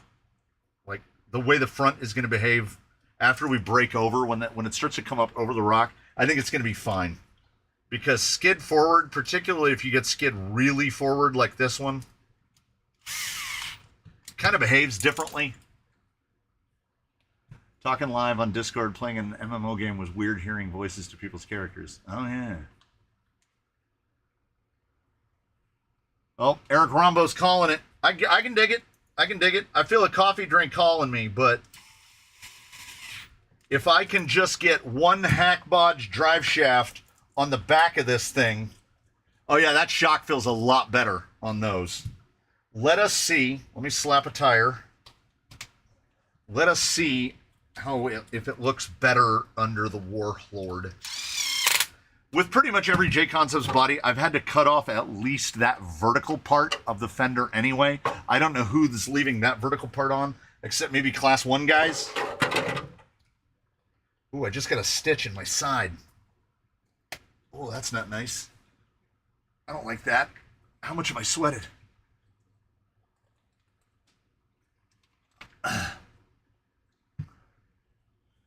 Yeah, this definitely, and it's sitting like oversprung, but it's sitting very level. Also, these are, well, oh yeah. Once we get a battery and a gearbox and a motor in this, it should drop down a little bit. What am I halfway forgetting? Wheel nut. I've lost a wheel nut. We'll just grab another one. This is why the cleanup after every stream is like 30 minutes, as I try to find all the things that I've lost. My mind has never shown up once. Yep. Yep, right there. Wait. Yeah, that's nice. That's gonna be nice. I don't even know how much we'd have to cut it up to if I'm running a 465. 465 on this would be great, I think. And that is not sitting anywhere remotely in even the neighborhood. I probably do need electrolytes. Oh my God, that just reminds me. I just saw a clip from Binging with Babish, if you're familiar with Binging with Babish, where he drank gator wine. Is anyone else familiar with gator wine? I'm not an imbiber. I don't imbibe, but it sounds nightmarish. It's basically just light blue Gatorade, and they referred to it as such, light blue Gatorade, mixed in equal portion with red wine. And they specified that the only thing specifically about the red wine is that it has to cost less than $12 a bottle. So Gator wine is light blue Gatorade and wine that costs less than $12 a bottle. And apparently you can't get a hangover from it. So wine drinkers of America unite. Just mix some Gatorade in your wine. They say it makes it taste like grape Capri Sun. Could we see the Hyrax with the Warlord for a second? They are not mounted, but I can do this for you. Wait, just wait. Let him cook. Does that one of you is going to try Gator wine. Don't lie. You won't be able to help yourself. Okay, 1.2 pound springs. This thing is sitting super light right now. Oh, we got to see if the little cobbler will fit on the front. If this thing fits on the front, we're going to get this to move today.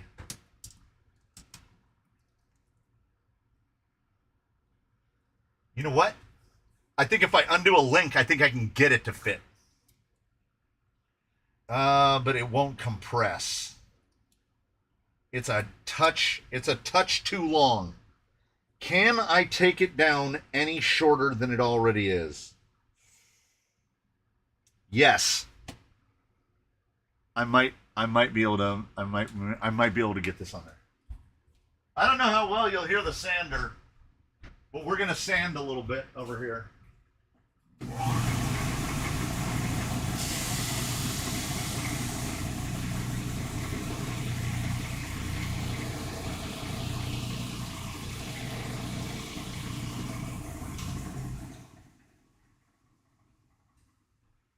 I don't even know if I'm going to do cut to lengths. I think I'm just going to try to find Injoras or something that are close enough. Yeah, I can't get this one short enough.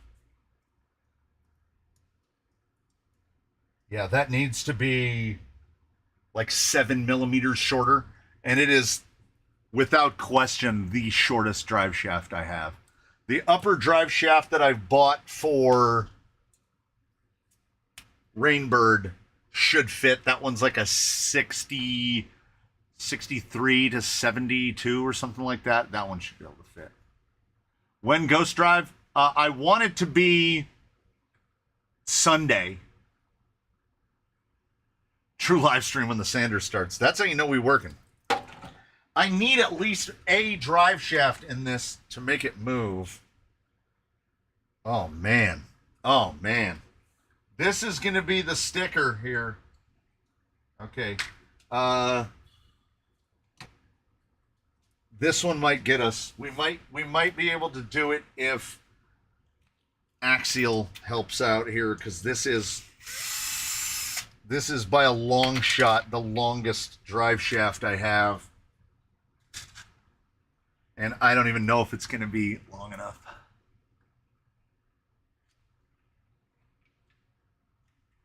We only need rear-wheel drive to move.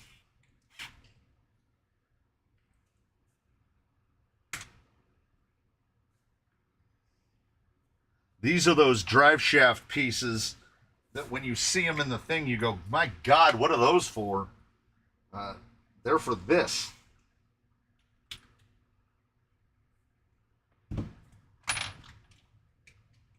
Now, I feel like I'm rushing for no reason. I don't need to pick up the pace. I just need to do things and not get it wrong. I'd have been done 30 minutes ago if I hadn't messed up the front links 4 times.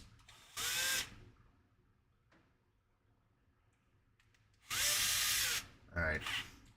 This is the physically longest drive shaft I can build other than using a cut to length. That's insane. It's like a 7-inch drive shaft. Let's make sure it's sort of clocked. Yeah, it's clocked. It's clocked-ish. I have no pins. Yeah, that thing will work. It's going to have way more wobbly middle bit than I like. But we're going to pray for Amazon. I don't know. I think I think that the front, I think a front cut to length can only go to 68. I think that's the shortest it will go. So we can't use a cut to length in the front. A cut to length will do the back, no problem. So, oh, there we go. There it is. So, this is an easy fix, thankfully. Because of the placement of that gearbox, we have to run this screw head on the inside, otherwise it will hit the drive shaft.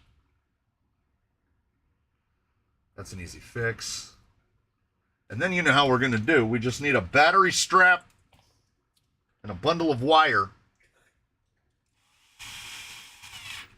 Let's hope that's in tight enough. I don't know if it is. I don't know if it is.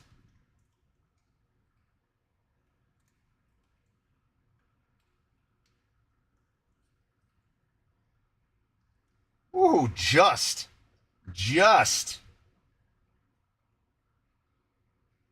Yeah, I don't know. I don't know how it works. Like when they're putting this together, when they're making these gearboxes and these skids. Got a 140 for my fat rag, something crazy. I'm gonna measure this one to see how long it is. The length of it is long.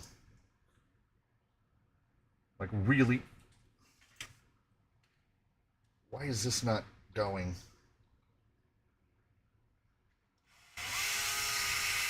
There we go.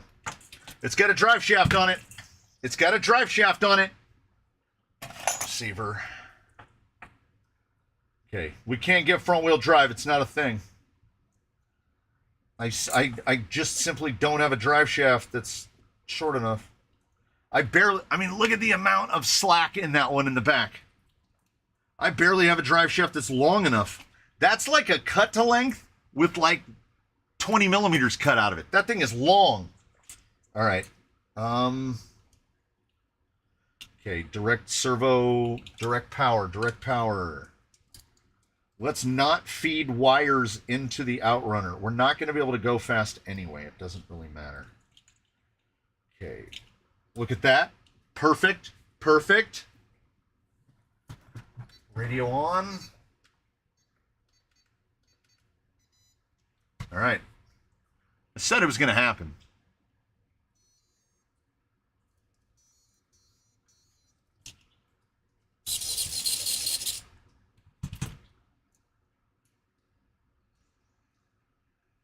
Okay. Easy fix. Change any two wires.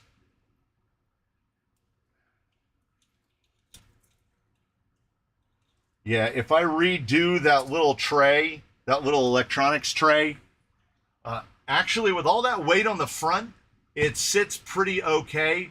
I think this is another guy that needs 0.4s in the back. We need like the softest springs we can, because that's one hole away from laying all the way down, and it is impossibly hot, sitting impossibly high. But the body, let's talk about the body here. The body sits absolutely perfectly.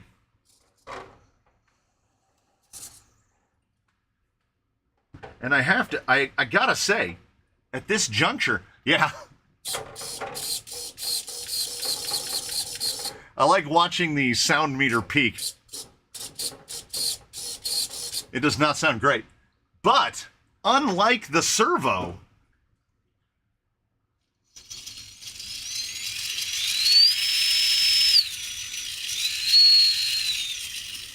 look at that drive shaft. Look at that wangle.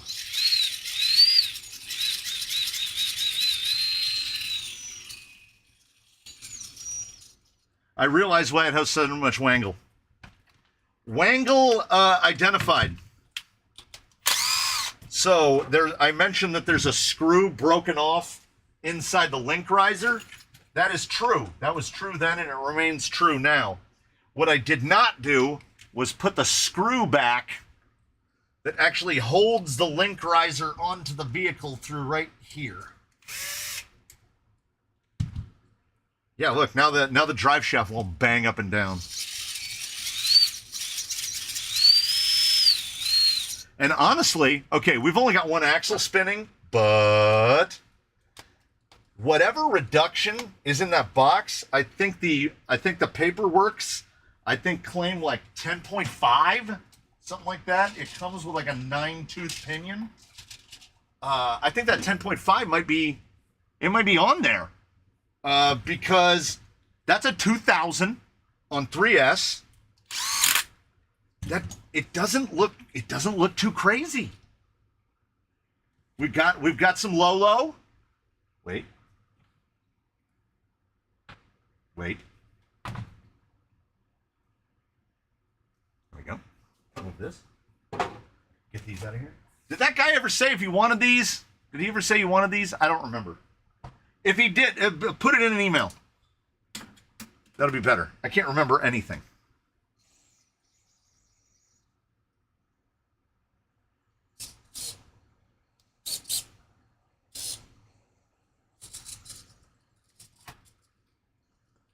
Okay, what's loose? Wiki. We got plenty of triangulation. What am I looking at? Okay, upper.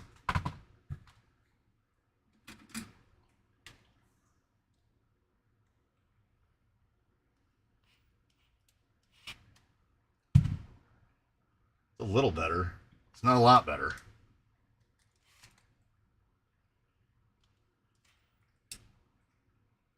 That's a lot of I don't know where all that waggle is coming from. That's a lot of tail waggle.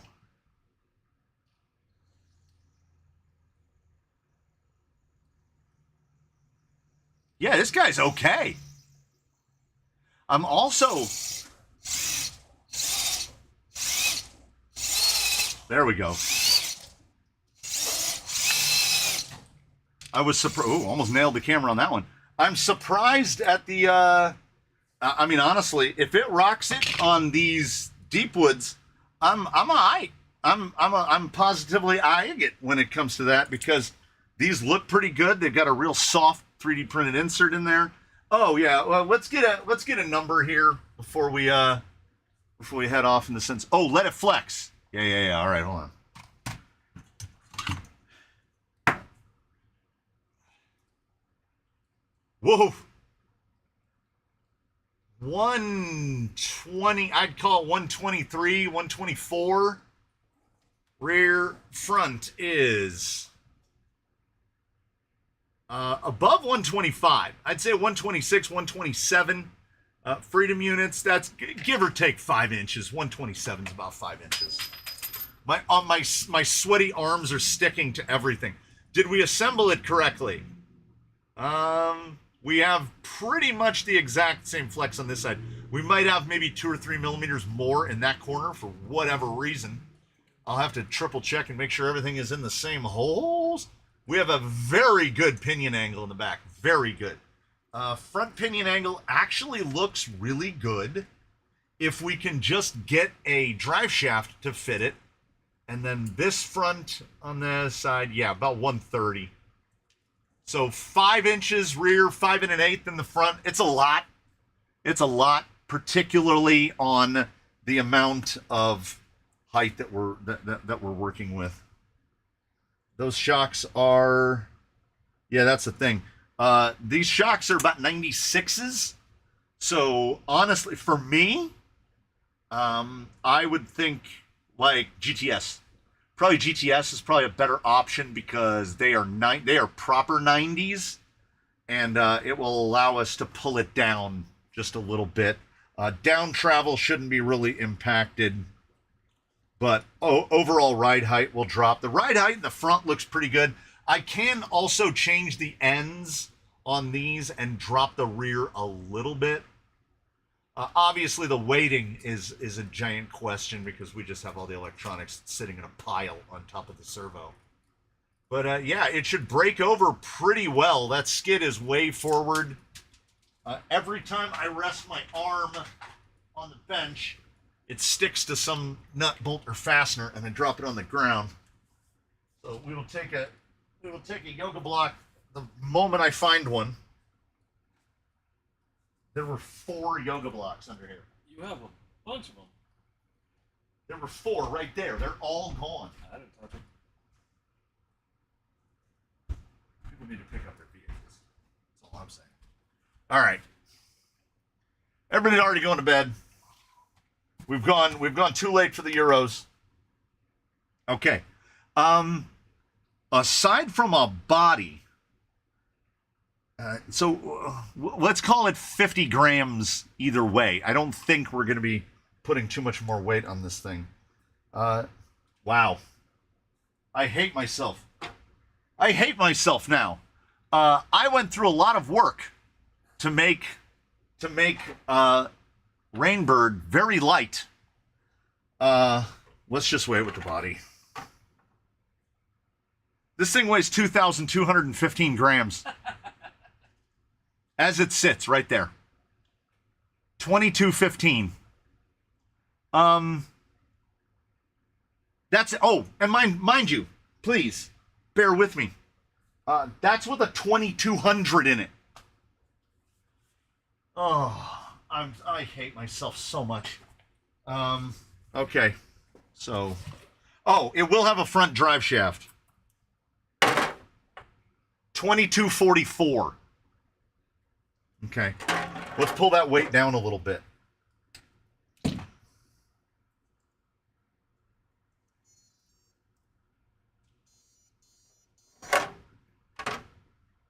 $22.10.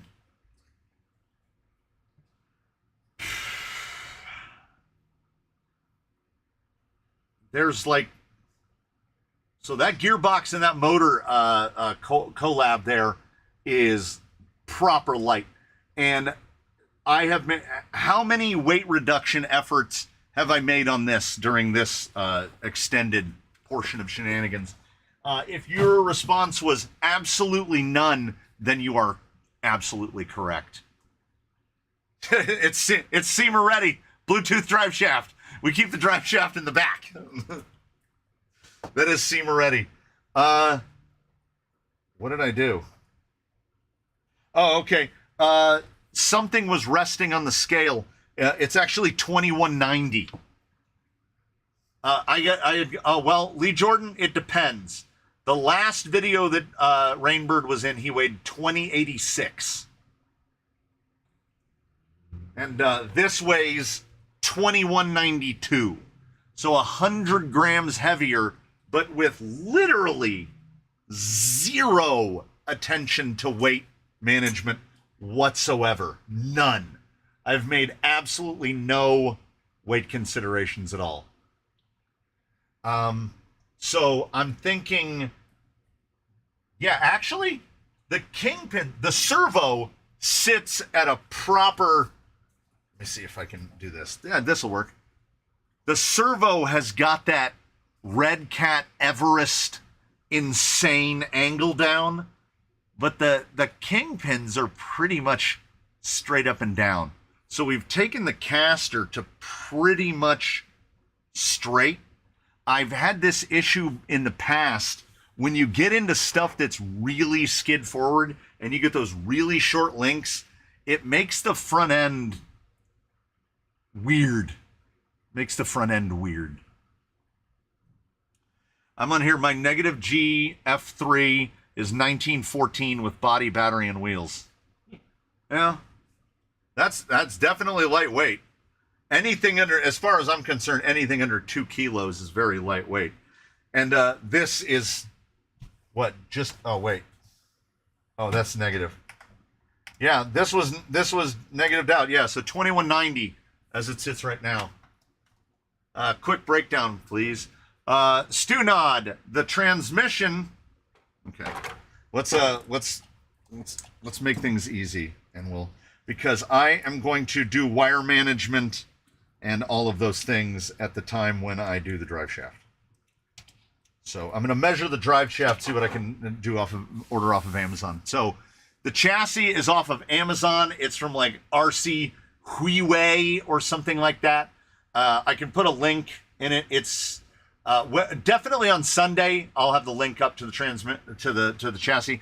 The chassis comes with the gearbox and the center skid and the taller front bumper. It comes with all the spacers and the body mounts, which are designed to use Traxxas body mounts. So the whole chassis is $55.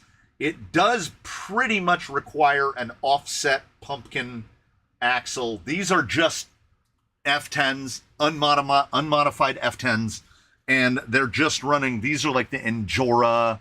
Ordinarily, I would put the much heavier weights up front.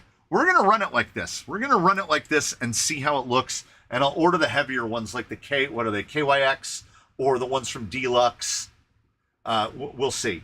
The motor is a Three Brothers Yellow Jacket 2000 kV. The servo is an OMG 80 kg. Those are both zombie items. The speed control is a Crawlmaster V3, which is effectively a Rhino V40. Only you use different software to program it. You use Castle Link instead of BL Heli. Wheels are Amazon. Tires are Deepwoods, Dirt Trax Deepwoods. Shocks are shocks off of a VRD, but I think they're going to be replaced with GTS pretty shortly. There is zero exotic here. There's nothing exotic here. If you don't want to drop coin on F10s, you can get AR-45s. You can get Amazon clone AR-45s. You can get Amazon clone F10s. You can get portals. I do think, though, that I can't see this working with a center pumpkin because this is a short motor. This is like a 3530. And the drive shaft would try to go through the motor. So nothing fancy. Does that mean the raid burn is obsolete? Now you have to go full weenie mode with this rig? No. Absolutely, definitely no. We've done weenie mode. Yes, there is another chassis that is very similar to this one. But I was looking at it, and like all of the accessory pieces that go to the rails are completely different. So to me, it looks like the rails are the same, but that's the Kuwu versus this one. The Kuwu, I think, also comes with links. So I don't know. We will see. We will see because one of those is showing up here. It's showing up tomorrow apparently, and we will get to see them side by each, and we can really properly do them side by each because here in a drawer, I have a black version of that exact gearbox. We could basically build this again. Just build one of these again. You know what? I don't even want that to sound like a hollow threat. Let me check the drawer.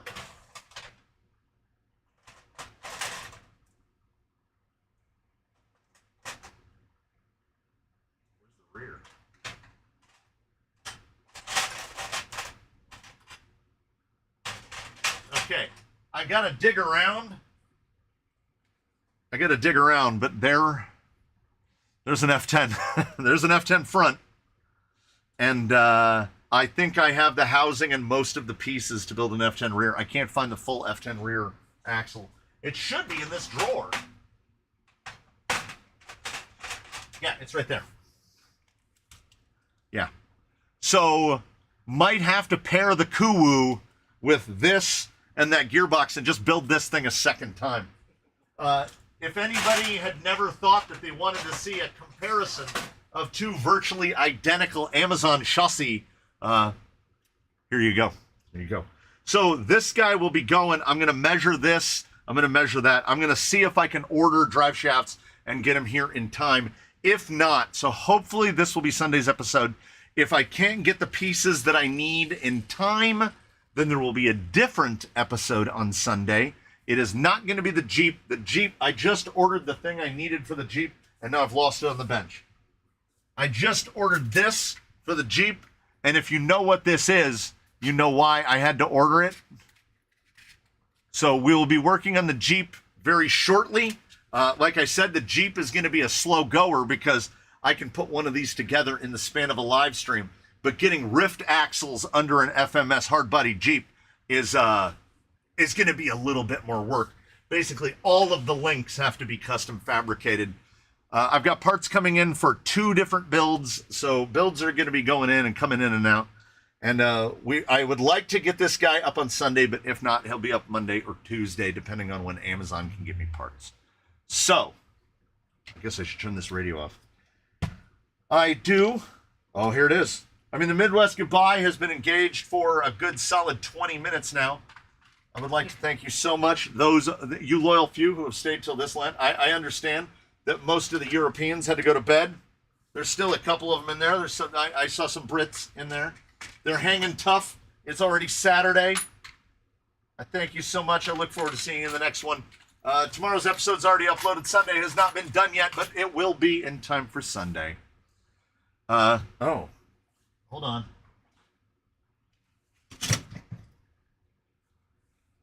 Like those pin things?